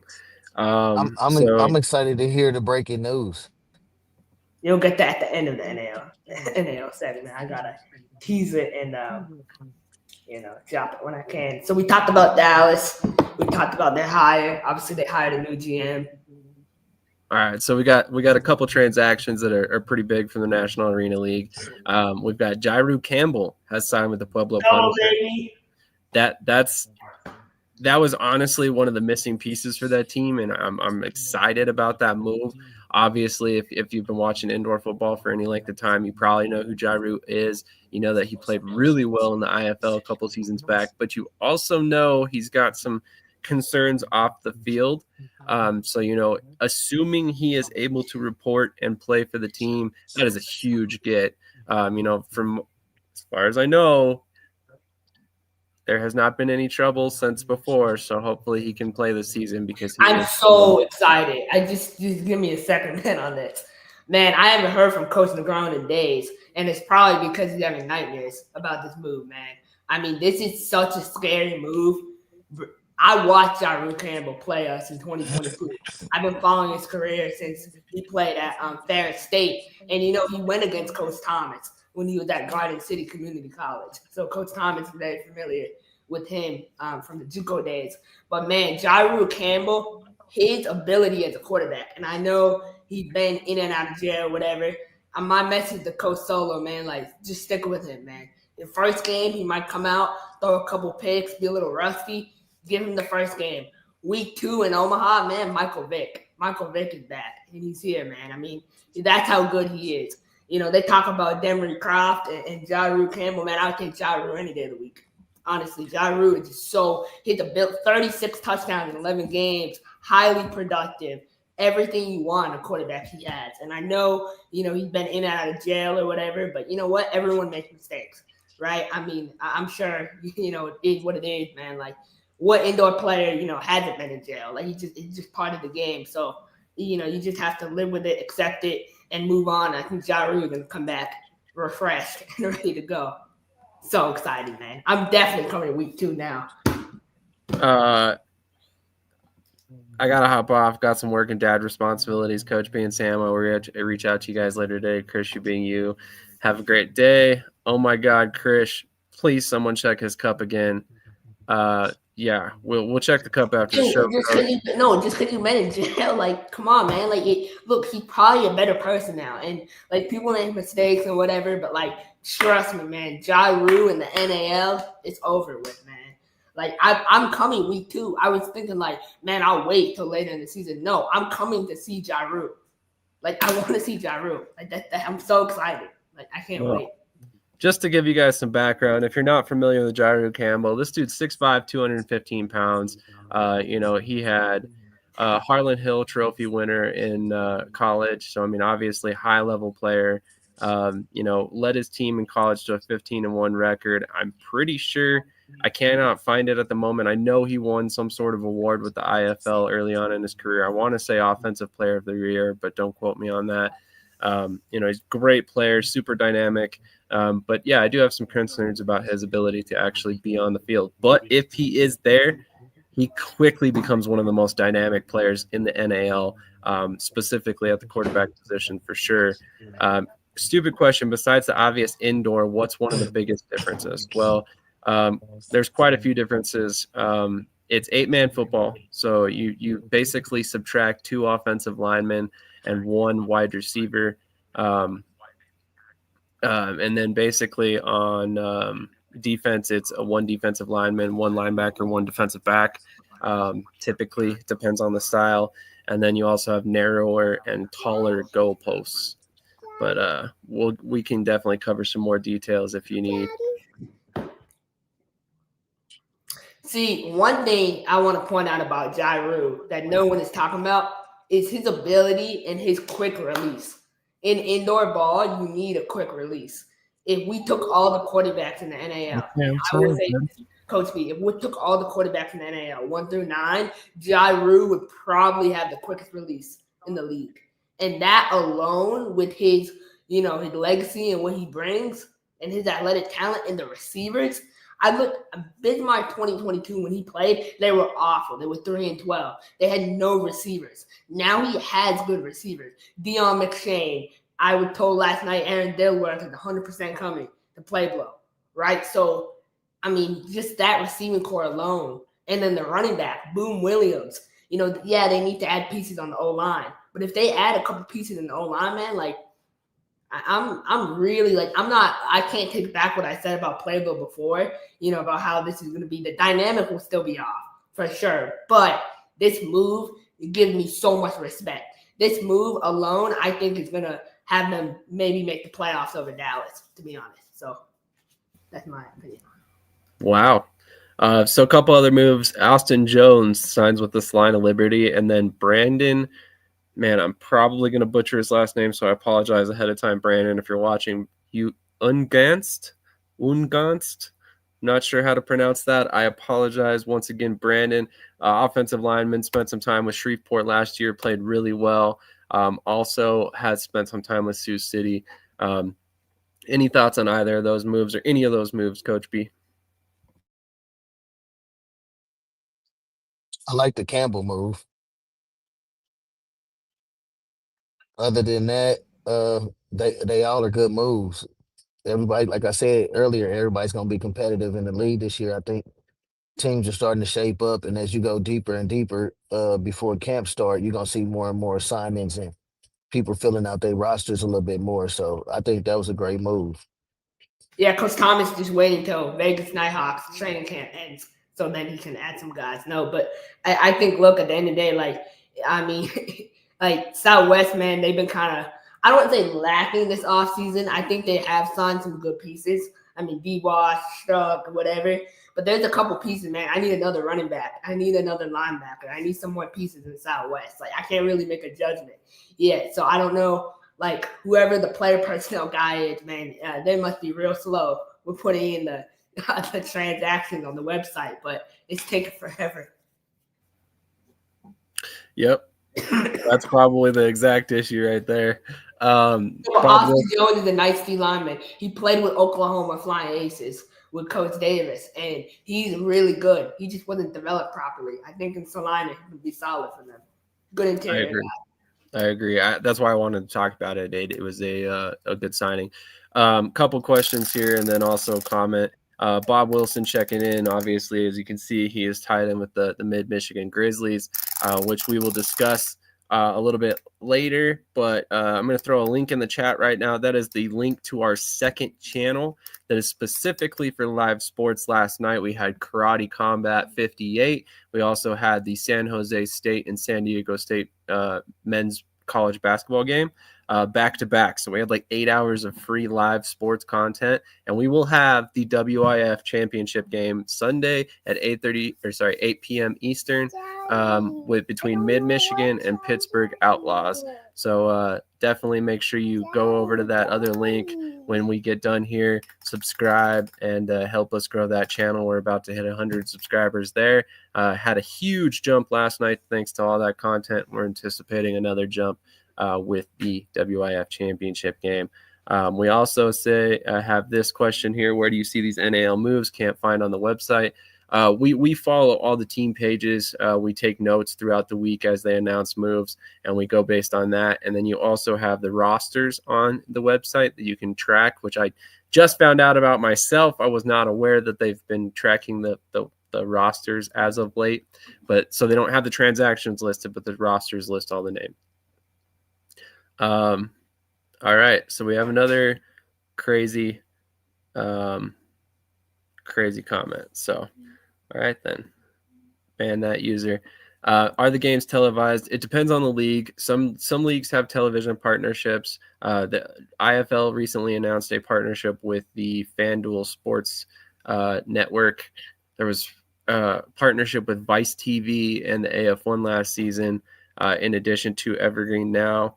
IFL Network is also the other streaming part for IFL. NAL is on YouTube, so you can catch all their games for free. And TAL is on Fan Club and YouTube as well. American Arena League will be on YouTube. AIF's on YouTube. So a lot of games available on YouTube. If you search indoor football, I'm sure you'll find some games there from one of these leagues. Not sure why the link is not showing up as a link. I'll put it as a QR code. Wait, can I break my news, my NAL news? Do you have any of those like sound bite things, like the breaking news sound, or no?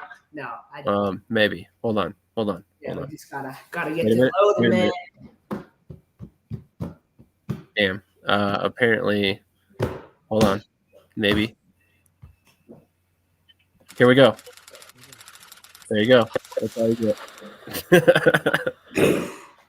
Man, Leaf Curtis and Amarillo, y'all are screwed. So multiple sources have told me that Amarillo Warbirds head coach Jermaine Blakely is being suspended by the NAL. The game amount is undetermined. A previous head coach had been already suspended on another team, your favorite team, but that will most likely be for half the season. So Amarillo is without their leader.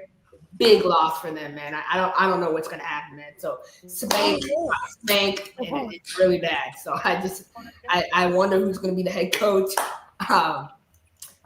Man, I wonder who's gonna be the head coach now. Billy Perry or what? I want to see Billy Perry. I would pay money to watch Billy Perry coach that team. Like that's how badly I want to see Billy Perry be the head coach for the first couple of games or however long it was. So. I don't think Billy Perry would be a bad head coach, honestly. But that's me personally. I think he has the demeanor of a future head coach. I don't know that he's going to be there right away, but who knows? That is big news though. 2 head coaches suspended, and we haven't even gotten to January. It's good. It's a really good thing. It shows accountability, right? Like a lot of people, nowadays they don't want to be held accountable. Like obviously I tell Coach B all the time, like this league, they're not playing this year. It's a different level of they're coming after you, and it should be that way. They want to be a professional league. They're gonna act professional. Guys are gonna get suspended. Guys are gonna be held accountable. You can't go around and play like Leaf Curtis is used to semi-pro ball. So now it ain't no semi-pro anymore. This is the real pros. So you got to get used to it, right? So trying to do your little training camp and, when a player tears their ACL or gets hurt and not take responsibility for it because you want to think like you know more than everyone when you don't. So now it's like now you get the consequences of it. So I suggest, this is my suggestion, if I was Amarillo, this is a smart thing to do, but they won't do it. Go ahead, fire Jermaine Blakely, give Jermaine an opportunity to join another staff in the AF1, and get your phone and call Coach J.A. Anderson, who lives in Dallas, who coached Corpus Christi last year, who's coached in the NAL previously for the Monterey Steel. give him a call, name him the head coach, and give him time to build a roster. That's what I would do if I was them. So Jay Anderson should be the next head coach at Amarillo. That's what I would do. But not everyone thinks like me, you know. Messiah has a certain way of thinking. So that's just my opinion. Yeah, that would be cold-blooded as hell. Hey, we're going to have this mini camp, and you're going to take the responsibility in the fall for it. You're going to get suspended, and then we're going to fire you because you got suspended and replace you with another coach. I'm not saying it wouldn't happen. I'm just saying that's cold-blooded as hell, Krish.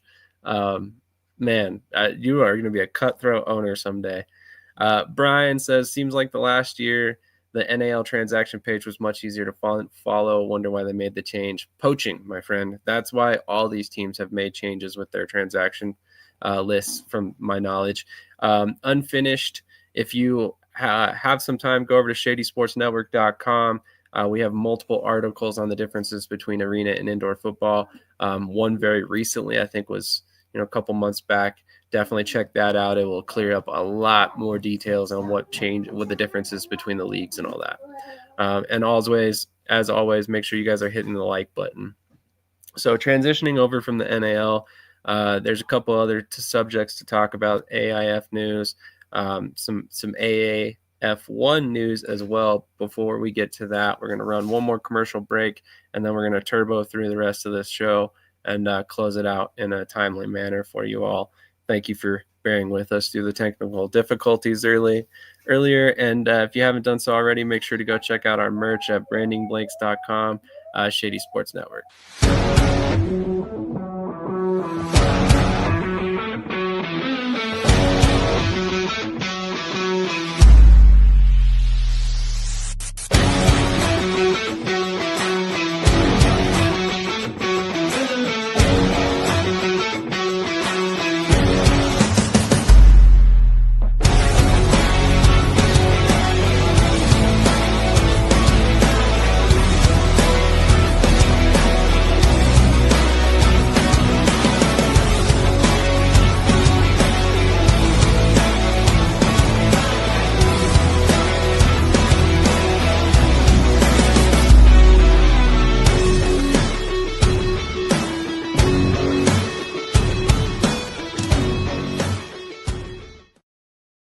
All right, and one more.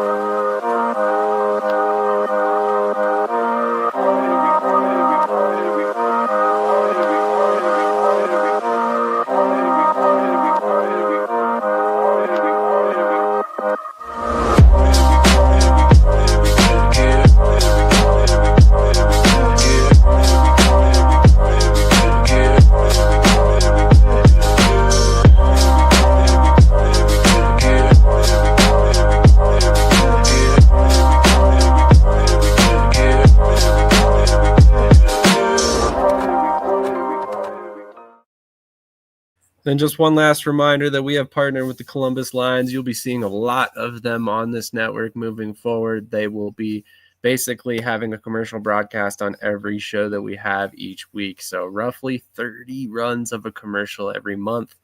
Should be a lot of coverage for them. So transitioning over to the AIF, the Wyoming Cavalry are building a very interesting roster, which now includes Antoine Smith, formerly the defensive coordinator for the Rapid City Marshals, and former defensive back for them as well. And then also they signed kicker Michael Hall. We heard mentioned before that Jaron Myers was also going to play for them. So interesting roster that they have built. Todd Simmons will be spending some time with them as well. Dom Montero is going to suit up. Krish, Coach, any thoughts on the Wyoming Cavalry roster and some of these guys that are signing with that team?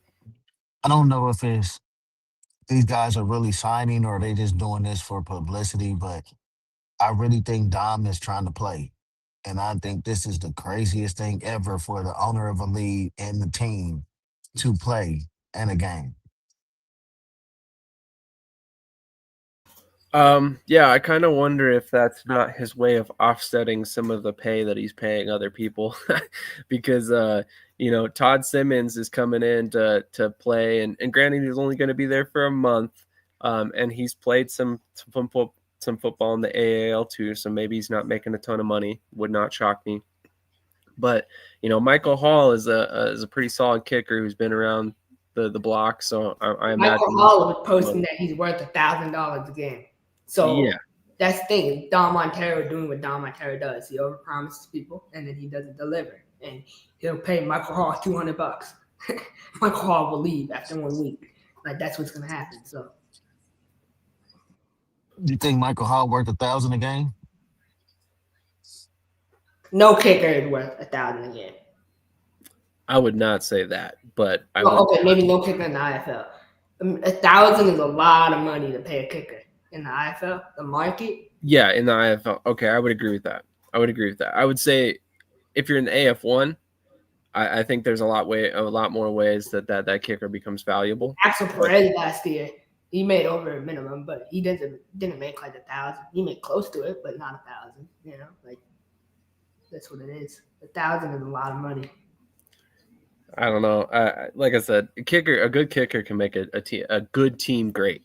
Having somebody you can rely on in situations where the game's on the line, you need 3 points, or you just need to score points, and it can matter. If you have a kicker you can count on, or a kicker that you have to game plan around because you don't want him on the field. So I think kicker is one of those positions where some coaches devalue it, but I think it's a mistake personally. But that's just my opinion.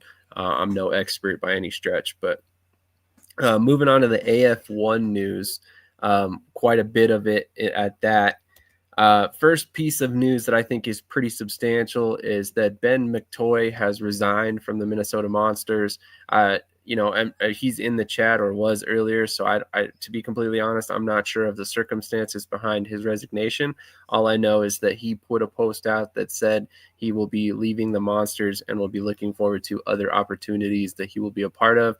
I know that he's still employed by the Wheeling Miners, if I remember correctly, and is also assisting some teams in the AAL too, if I'm not mistaken. Krish, you would probably know better than I would. Yeah, so my comments about Ben, I'll just start it by this, and this is going to be really blunt. I don't want this to come off as wrong, but it'll come off as wrong. So first with Minnesota, I reached out because unlike you guys, I can admit when I'm wrong. So I apologize to Steve Walters. I sent him a message, apologize for my comments last week. I was a little out of line, a little fired up, whatever. He still hasn't responded, so the ball is in his court. I advise him to hit it back. But for Ben McCoy, man, I mean, look, he slept in bed with Tony O'Neill and former owner Brent Laprie. He woke up one morning and they both weren't there. And so he was stranded. So, Ben McCoy in the bed by himself, man, it ain't a recipe for anything good. And, Darren Clark is not your typical, not your typical head coach, man. I mean, this dude is like, I can't even describe Darren Clark to you. I can't. He is the most probably unique person I've met in this game in so many different ways. And it's just it's like you could think you're on good terms with him and then you're not. And it's like, but he does a really good job in a way of like handling criticism. Like he doesn't lash out per se, but he does, but he doesn't. And so he's very like unique. And that's the only way I can describe him. Like I talked to him this week. I thought we had a great conversation. And then I go and I hear something different 2 hours later. And so it's like, it's really like confusing to me. But Darren Clark is taking all player personnel. Like Darren Clark is a messiah of Duluth. Like he is Duluth now. Like that's his team. Ben McCoy knew that. He saw that on the wall. He saw, okay, Darren Clark is going to be the leader. Like I had no say. Like now, instead of Ben McCoy going out and getting players, that was going to change. Everything goes through Darren Clark now. That's how it's going to be. That's what they said. So I feel like for me, I think Ben McCoy saw the writing on the wall. I love Ben McCoy. I consider him a friend. Really good guy. Really someone that cares about the players. I will say that guys leaving the loot and going to other teams like Duron Maxwell. He left. That's a huge mistake. Huge mistake. He's treated like a god up at Duluth. I don't know why you would leave, right? So certain things, like I think loyalty sometimes gets in the way of some decisions. But in my opinion, I'm proud of Ben for standing up for himself and leaving. I think he did the right move. But I wish the Minnesota Monsters the best this year. I really do. They spent so much money on sign-on bonuses. I mean, Jacob Lambert probably has lost, $30,000 already on sign-on bonuses. So he's already, losing money. I hope he knows, like, he's committed so much to this team that if they don't win in year one, it's going to be a complete, It'll be rough to write those checks, I'm sure. A couple comments. Caleb says, unique sounds like what you are describing is being fake. I think you have to kind of deal with Coach Clark to understand how he operates. I don't think that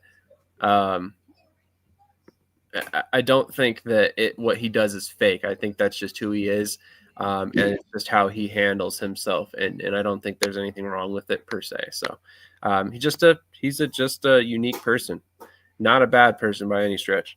McToy, Krish, A-T, not an M on his last name, my man. They're going to be straight.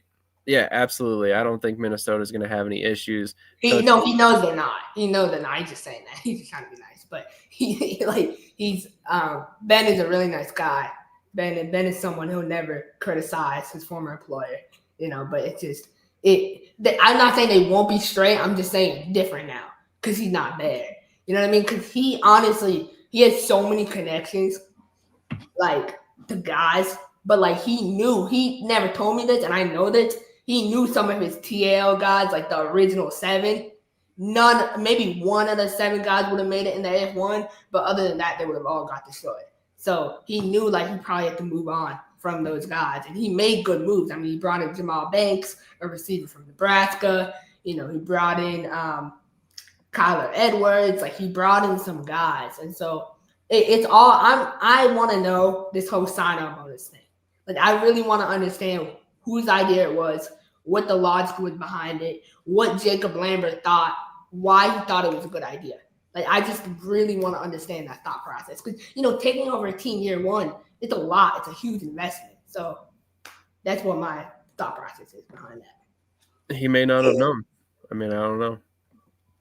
But Ben McCoy will be getting in a new bed soon. It'll be announced next week. So get ready for it. I'm excited for Ben. Is it in the AF1?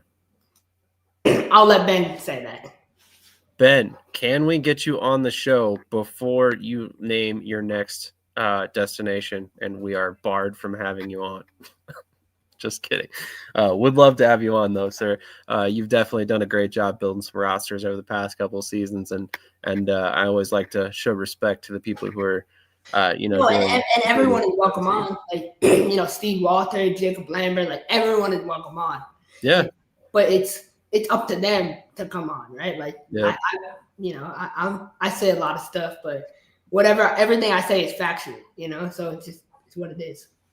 Yeah. And speaking of facts, one of the things that we were recently, we upset some people by talking about, and we'll kind of tread lightly here, but was the fact that Stockton has been kind of lingering out there and has yet to really do anything of note in terms of actually play games. And obviously we understand the thought process, right? There's a financial situation here. There's a logistical situation here that all factors into whether they're going to play or not.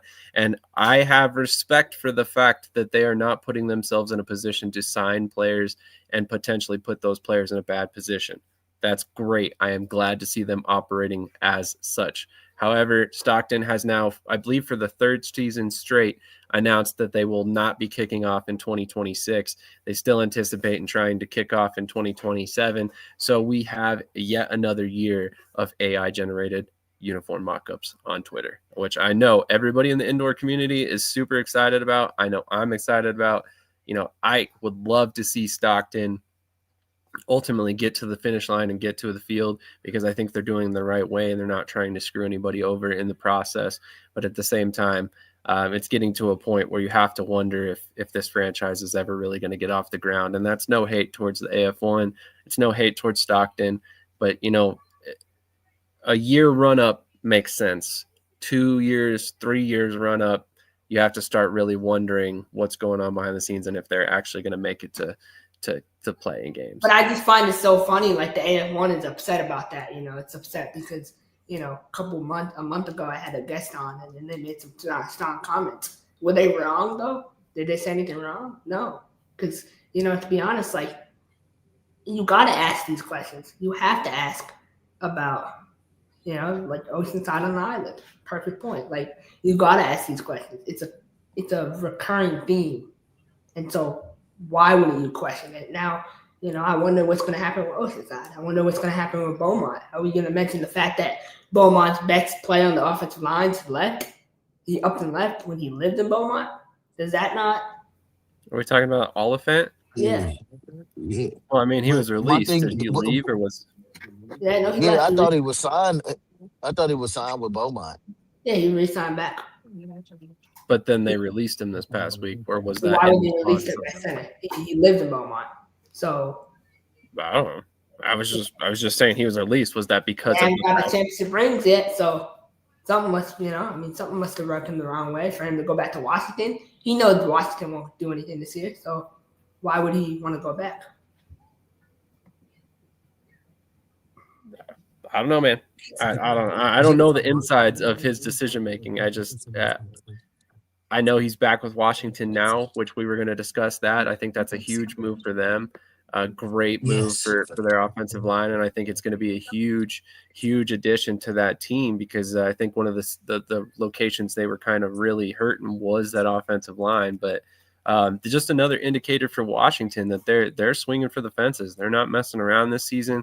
It's not the same Washington that we've kind of laughed at and made jokes about over the past couple of seasons. I think this offense is actually going to be something to watch this season, and I think a couple people who will remain nameless, Krish Vyas, will have some apologies for J.R. Wells by the end of the season. Just saying. Will they be able to execute? I'm not is the thing. apologizing. Shit, I'm not apologizing for anything because I'll be right. JR knows where to find me. It ain't hard, but for reality, it's like I don't. JR is not that guy, I know he's not that guy, but he's gonna let everything you say roll right off his back and keep living life. I don't care how many moves they make. I'm still not content that they're gonna be a top tier team in the league. I didn't say top tier. I just said I think they're going to be a lot better this year. Yeah, they'll be Oregon and they'll be Oceanside. Like maybe but they running the same offense they ran last year, which was the problem. With better players, though. No, Sam thinks that 8 out of 9 teams in the AF1 make the playoffs, so that's good. It's not even remotely the case. And just to clear up the air for some of the viewers, we love the AF1 just as much as we love every other league. We try to cover every league.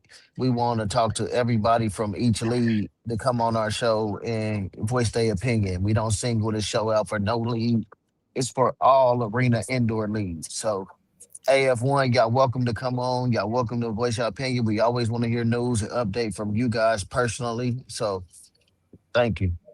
Absolutely. No, yeah, and I want to second that. Like, absolutely. And if you have a problem with me, like, and if you want to silence me or whatever, like, how about Gary Compton, you refund me my $2,000 I spent on my trip to Albany? You know what I mean? Like, you refund me my money then. You know what I mean? Because I spent the money. So you see all these talking heads on Twitter. Right. None of the guys can spend money on going to games. All right. We're going down a whole path that I did not want to do. Yes, we do not bias against any league. Yes, if we sound a little salty about AF1 currently, there's an ongoing situation that nobody will respond to us about. So that is why we are a little salty. We would love to get back on good terms with the AF1. So Gary Compton, if you're watching, you have a text in your inbox, man. Would love to talk to you. That's all I got to say about the situation. As of right now, there's a reason why we do not have AF1 guests on, and that would be why. But it's whatever. We've had situations with every league, the IFL, the NAL. And we've been able to overcome all of those with a conversation. I am confident that at some point we will be able to overcome the situation with AF1 with a conversation when it happens. They're very busy right now, focused on the 2026 season. So I'm waiting patiently for that time. And we will not be, for the record, bad-mouthing the league. Do I have some qualms about the way Stockton's operating? Absolutely, I do.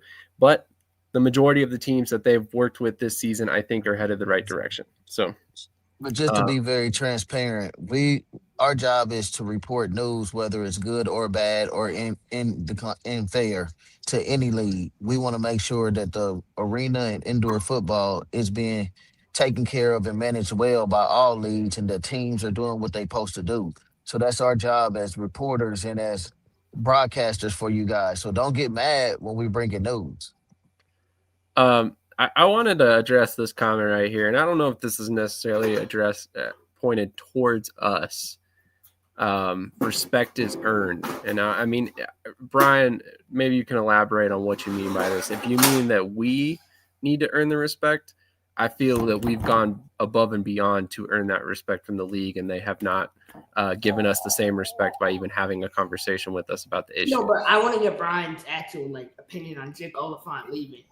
Why does he? You know what I mean? Because that's just a point. It's a point. You know what I'm saying? Stuff like that is stuff I like to highlight because it looks a certain way. You know, that's it. Yeah, which that's fair, and I mean but that's the thing. There's more to each situation that we don't know behind the scenes. Thank you, Ricky. We appreciate this. You guys are stewards of the industry, and that's what we intend to be. For the record, when we're critical, it's because we care. It's because we care. I tell everybody the same thing. I'm an Eagles fan. Have you met any Eagles fans? We're very critical of the team. I'll tell you, my team sucks right now because, quite frankly, they do. And it's one of those situations. I second that. You need to be aware of what you support and the goods and the bad, the good things and the bad things. So yeah, it's a beautiful thing. Coach B, he's with Dallas now, right? I'm not going to say Dallas is going to win a championship because Coach B is there. I told him, Coach B, you're not winning a championship and you might not make the playoffs. But that's what I can say. That's the relationship we have. It's just respect. Even though I know he's full of it, I still always take his opinion in mind. But he knows what's going to happen. Absolutely. So on another note, there's a only one more subject that we're going to get to about the AF1, and it's actually a good thing. So, for everybody who thinks we hate the league, we don't hate the league. But Oceanside has started to announce transactions finally, which is a good move. They're actually trending towards playing the season, which is obviously a good thing. We always love to see that. So, not only do we know that Rudy Johnson is the quarterback there, but they've made a couple other moves, which I'm trying to pull up at the moment so I can get those in front of you guys. But any thoughts on what Oceanside is doing in terms of building their team more local in 2026? They building it the way they want to build it. They going by their own standard. They not doing what other teams do or what the normal, what people say you're supposed to do. They doing it Oceanside's way. And I think that's going to benefit them in the long run and help them out as an organization.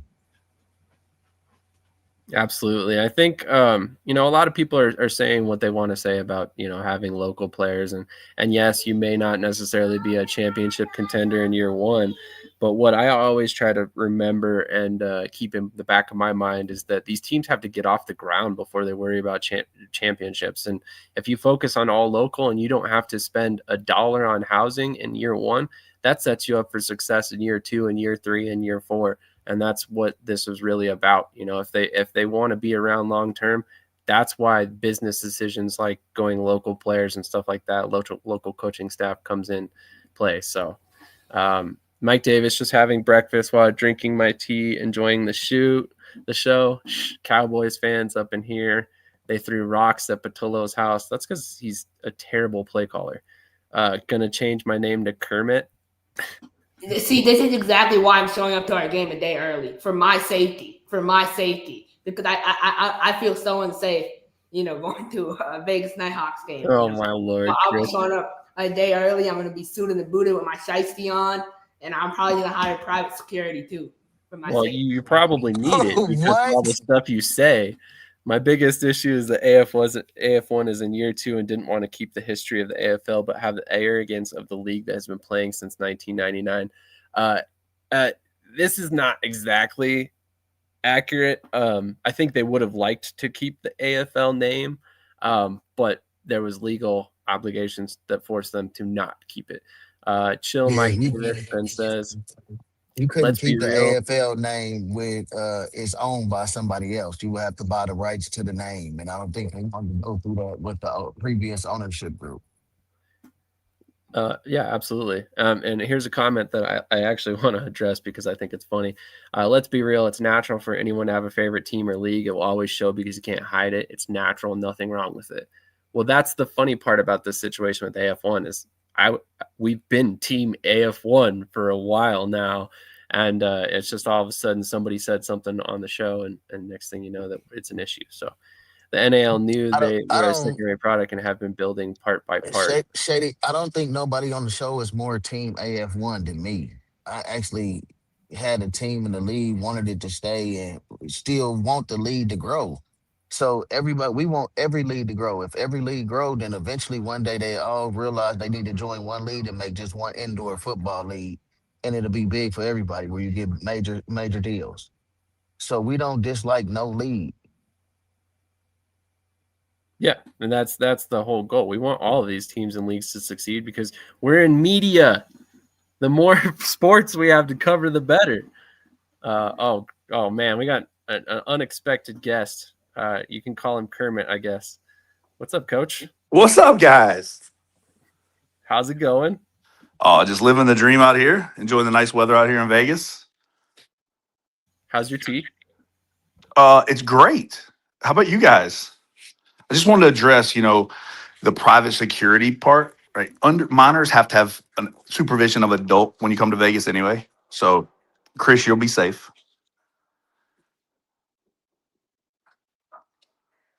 This back and forth between you guys is hilarious. It's all for entertainment purposes. Exactly. Chris knows I got nothing but love for him. But hey, talking about the you know Oceanside, and I don't care about F1 or any other. I mean, I care about all these because it's good for the players, right? But I have a hard time with teams announcing and then pushing, and teams announcing and then pushing, right? It just gives it's such a bad look for the area and the community that they're in because it seems like it's all smoke and mirrors, right? If there's legit opportunities, like you're a team's going dormant because you're changing owners. Okay, say it, right? If a team, hey, we got to raise more funds, just say it. That is the hardest thing, and what gives the indoor arena league such a bad name is because people just don't want to be upfront about it. Like I made a joke. I'd love for a player to come on here and say, "Hey, why'd you go to this team? Because of money." Right? They'll never do it, right? But it's still, we know that's the majority of the reason. A better situation, a better setup, but a lot of it has to do with money. And the sooner everybody understands that, the easier it'll be. Not only that, Coach Davis, to run a franchise in California is double the money that it would be anywhere else in the country to run a franchise, and I don't think people understand that. It take, and I think Stockton did do a good job of saying it in a press release. They said they need to find another owner. You know what I'm saying? So basically, they saying they need some more money. Yeah. Okay. Bunch of comments to roll through. Chris, Ben, from my perspective. hold on, Ben. Get back in the bed, man. Hold on. Is coming. Hold on. Back in the bed, Ben. In order. Hold on. Okay. Just calm down, Chris. I know you're fired up. Somebody said something. It's going to be okay. We'll get to it. Chris, from my perspective, constructive criticism with a genuine desire to help is always welcome. Being a professional is not something easy for some. And that goes both ways. That's a two-way path. That's all I'm going to say. That guy, Seth Rob, remember that name. You're one of for my dog. Kermit, I'm dying, Coach Davis. Mike not going to let up. he got his black forces on. This is I'm drinking tea. And please remember to hit the like button. Okay, Krish, what would you like to get back to, sir? Oh no, nothing. I was just telling Ben to get back into bed. That's all. Oh, okay. Sorry, man. Hey, Ben's not under a muzzle anymore. He can come on the show. We were hoping he would at some point. Yeah, we'll get Ben on here probably next week. Have Ben come on, speak his piece. But I ain't gonna lie to you. Like I said, Coach Davis, it's hard to run a franchise in California. It's double the money. You got to have double the money that other franchises have. It's hard to run a franchise anywhere. I don't care where you are, right? Like people don't understand. Vegas, we spend $251,000 a year on housing for 6.5 months, right? Now, we're not special, better than anybody, right? But then it's expensive. These big cities are expensive, and people that come in and think, "Oh, I'm gonna do this on a limited budget," makes it very difficult. Not saying it can't be done, but it's one of the you got to give a shout out to Ricky, right? Ricky's found a niche in Omaha that makes it work for him, right? And the beef, I mean, I worked for him when I was first getting in the business, not for Ricky, but for the beef. And so it's like he's found a niche, and that community embraces him, and they work their butts off for it. So when people come in and they say it's hard in this state or hard in this city, it's hard everywhere, but you have to put in the work, right? I make jokes with Krish about it all the time. Like, you want better attendance? Market. It takes money to make money, right? You got to put, boots on the ground, so to speak. The sales world is the sales world, and nothing has changed from that, right? It's the more people you talk to, the more people you're going to have success with. Same thing in recruiting. You can ask Ben. You can ask Brandon. Like Sam, you do it. Like the more people you reach out to, the more answers you're going to get. The more no's you're going to get, but the more yeses you're going to get. Nothing changes when it comes to that stuff. Agreed. And we try to pride ourselves on talking to everybody and having connections in every league. So, that's part of it. We like to try and have informed information. We put it out there and stuff like that. So, we are, we do criticize, like I said, and sometimes it comes off the wrong way. Krish is really tough to get to word things that's not so inflammatory, but it's okay. Somebody's got to be Stephen A. Krish. It's okay. But having your opinion is having your opinion. Like that's the beautiful thing about this show and this platform, right? Yep. Nobody can tell you your opinion's wrong. It's your opinion. Yeah. Right. So Right. at the I end of the think day, that's what people take out of content. People take it out of content and take it personal. That's why I say it's no directive to no lead or no team or no players. It's just our opinion and what we've heard or reported. And Agreed. just imagine, you see, Coach Davis just said he spends 250K on housing. Just imagine if Oceanside had to house people, how much they would spend out there in San Diego, Oceanside area. Be probably 300 or 400K just for housing. This is a great point. Every market has its specific challenges. Vegas has their built arena trade-off, higher player housing. Bay Arena had crazy arena costs, but more outdoor practice areas. Every market has its pros and cons. absolutely. You know what they say about opinions. So we'll just leave that at that. So, if you think ours suck, come on and tell us. That's okay. That's what this show is for. We tell Krish's opinion sucks all the time. And he still just keeps coming with the heat. So, And I love it. I love it. That's every the week. whole point. Like, I'm not trying to be professional, That's what it is. Well, we are going to be professional. Don't get me wrong. We are trying to keep a professional relationship with these leagues and stuff like that. Like God isn't professional, right? So why do I need to be professional? That's what it is. I mean, Chris, that's the business you're in, though, right? Like you want to continue doing the business. Like you got to have some level of professionalism in everything we do, right? I understand we all have our opinions. That's the beautiful thing about everybody. Their opinions, right? You can speak on what you want to speak on, and you can muzzle what you want to muzzle. That is the beautiful thing about this world we live in. right? And not everybody's going to like what you have to say. Not everybody's going to like what I have to say, or B, or Sam. That is the business, you know? I mean, like, think about it from a coach's perspective. The hardest day of the year for us is when you make roster cuts at the end of training camp. Because you literally are telling somebody that they're not, you don't think that, in your opinion, they're not good enough for your team. But everybody we've cut in the last 3 years in Vegas has gone and started somewhere else on somebody else's team. Just because they're not a fit for me doesn't mean they're not a fit for Sam or Ben or Brent, Brandon or anybody like that. So I mean, it's the world we live in. Oh, Daddy's on the phone. Agreed. A couple comments here. Because you represent a business, yes, Chris, you represent a business. Keep that in mind. And then you can't expect to succeed if you can't be professional. Chris is being sarcastic, guys. For the record, Yeah, Chris can be I very should have professional. refrained. He owns a suit. He knows how to kiss booty with the best of them. Don't worry. You still have to be professional. Don't do things to stunt your growth. There's always a way to say things that can be direct and professional at the same time.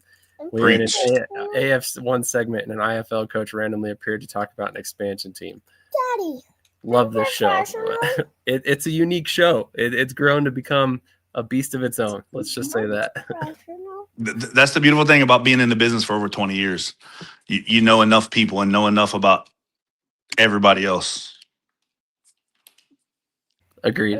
And that's kind of the thing, you guilty by association in the indoor world. So, a lot of these guys, they care about the other leagues and stuff too, because by extension, they get affected by the decisions that are made in every other league. So it's hard not to just look away and ignore what's going on in that league. Because I think it's a beautiful thing. Like Coach Davis has been in this for 20 years, and my boy Jawad has only been in it for 8, and he still has a higher winning percentage. So I just wanted to point that out there. It's amazing thing. Hey, when has Jawad coached a single game? He still put the team together, so it's okay. Well, when he coaches a game, you can talk about winning this and that.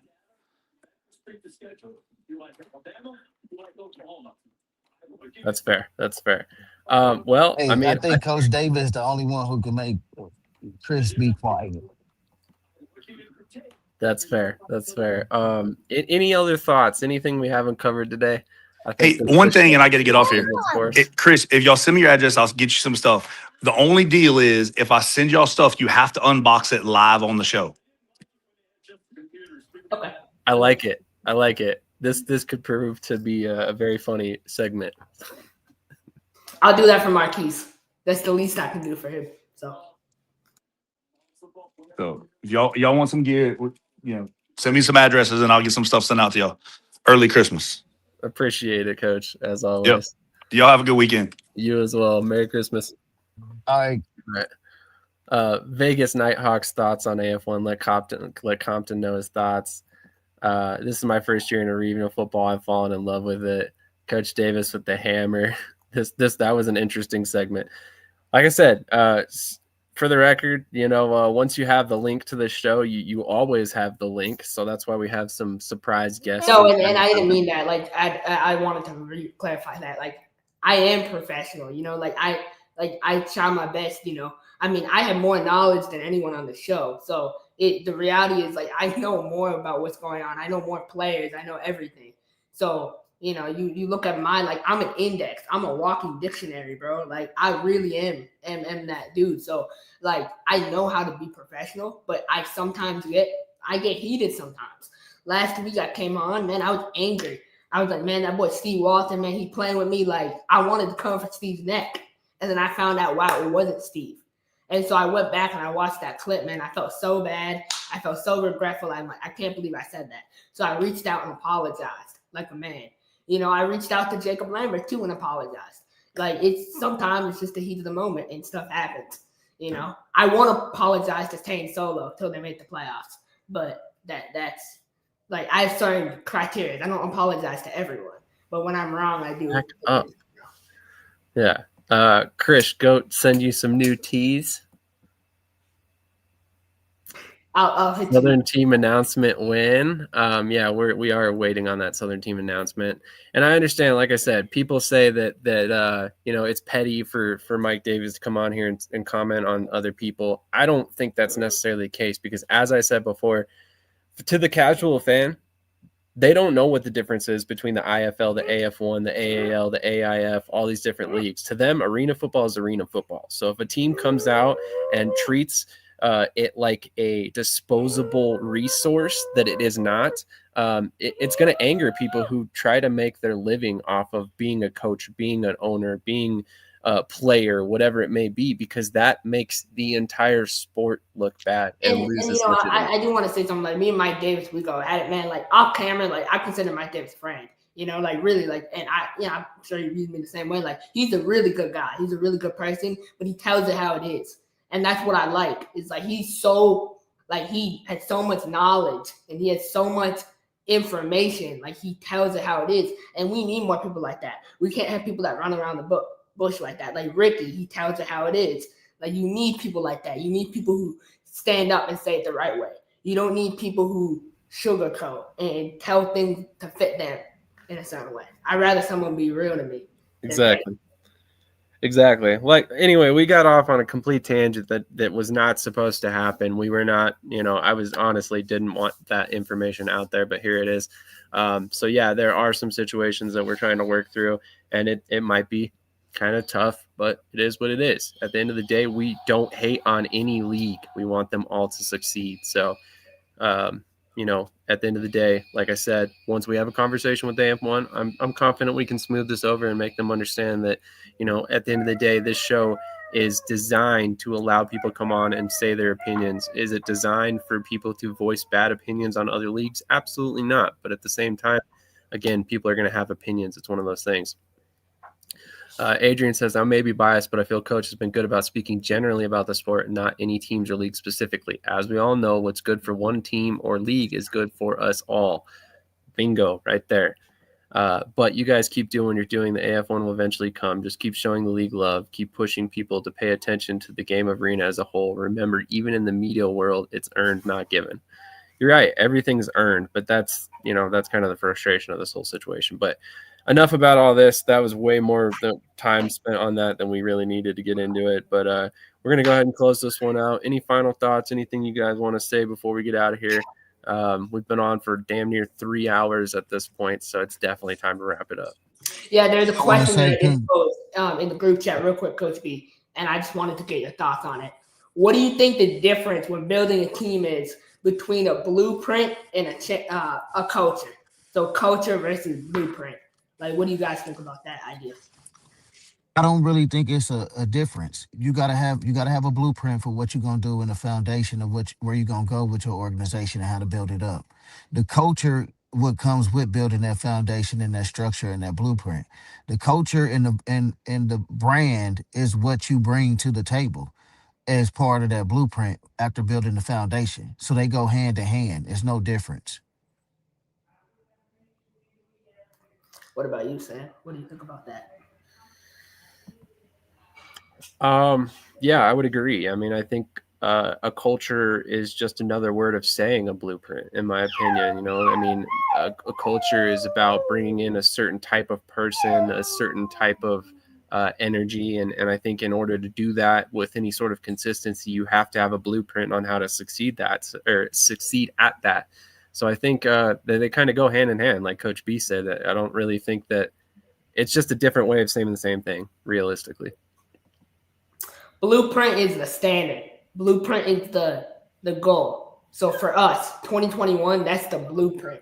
That's how you do it. You get a bunch of guys who buy in. The culture is what is put in place to achieve the blueprint, if that makes sense. That's how I view it. So I think it's a very interesting topic, and we'll continue to discuss it. But I think it's something that, in future episodes, like really important because this is how the teams that win the championship every year. Coach Davis, the first couple of years, he built the culture, right? Last 2 years, he built the blueprint, right? I mean, look at how many wins. 23 wins in 2 years versus the first 2 years, 11 wins. So it's building, and I Man, think it's a little different with Coach Davis. Coach Davis already had a culture coming from Nebraska Danger. Everybody in the arena world know what to expect when you go play for Coach Davis or what you're doing with Coach Davis. So he already had the culture. He just had to build a blueprint in a new city. That was it. And in other news, I want to welcome Grand Islands to the TAL, new organization up there where the old Nebraska Danger is, where Coach Davis was. So congratulations on Grand Islands. They doing a name your team deal online right now. So all you TAL fans go in there and try to help name out the new team in Grand Islands. I would call it Agreed. the Nebraska. I would call it the Nebraska Danger again if I was y'all, because the name is successful there. Well, about that, Bozelman, I think, still owns the rights to the name. They still have an active website for the team, actually. If you go look it up, you can still technically contact them to sponsor the Nebraska Danger to this day.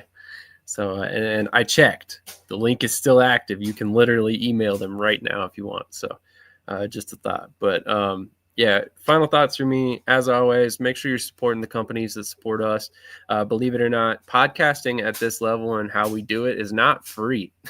It's actually not cheap, believe it or not. So, all these different sponsors that we have, all the different teams that advertise with us, all of it adds up to cover our costs, and then eventually put hopefully some cash in some of these guys' pockets that spend a lot of time researching and keeping on top of all the different subjects. So all you have to do, you don't give us your money. You go buy products that you already want to purchase. You go support teams that you already wanted to support, and in turn, it supports us. So we'll never ask you for your money directly, and we really appreciate that you guys all support us and tune in every week on the show.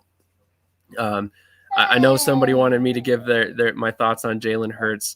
I'm not going to do that. If you want to tune in and get my thoughts on Jalen Hurts, you will have to tune in at 9 p.m. Eastern time tonight to watch NFC Beast, where I do voice my opinions on the Eagles every week. And you can join us every week, Saturday, 9 p.m. Eastern. And if you haven't done so already, make sure you jump over to Shady Sports Live Events and subscribe to our second channel. As mentioned before, the WIF Winter Indoor Football League Championship will be broadcast there Sunday, 8 p.m. Eastern Time. It is the Mid-Michigan Grizzlies versus the Pittsburgh Outlaws, two teams that we will be covering very closely here on the network, in the AAL2 and the WIF moving forward. But on that note, we will catch you guys in the next episode. Hey, put Jawad in the IFL Hall of Fame, man. The ballot's coming out soon, so that's my thing. Put him in the Hall of Fame, baby. Hey, also, if any of you organizations or teams out there want your company marketed, get with Sam or Chris, and so we can get you a commercial or get your brand out here in front of everybody in this arena podcast right here. Yeah, absolutely. We can't go too crazy. Obviously, want to make sure each team gets their shine, but definitely would love to talk to any and all teams that would love to speak with us. Graphics on the website, social media posts, all that stuff. We can offer it all. So we'll catch you guys in the next episode. See you next Saturday at 8 a.m. Eastern time right here on Shady Sports Network. Make sure you just subscribe to all our channels. And as always, like I said, go support your local indoor arena team. Yo, what's good? Cedric the bus driver here. I don't know about you guys, but I know what I will be doing every Tuesday, Saturday, and Sunday. And Thursday nights too. I'll be over at Shady Sports Network, so catch up with me. Holla at your boy.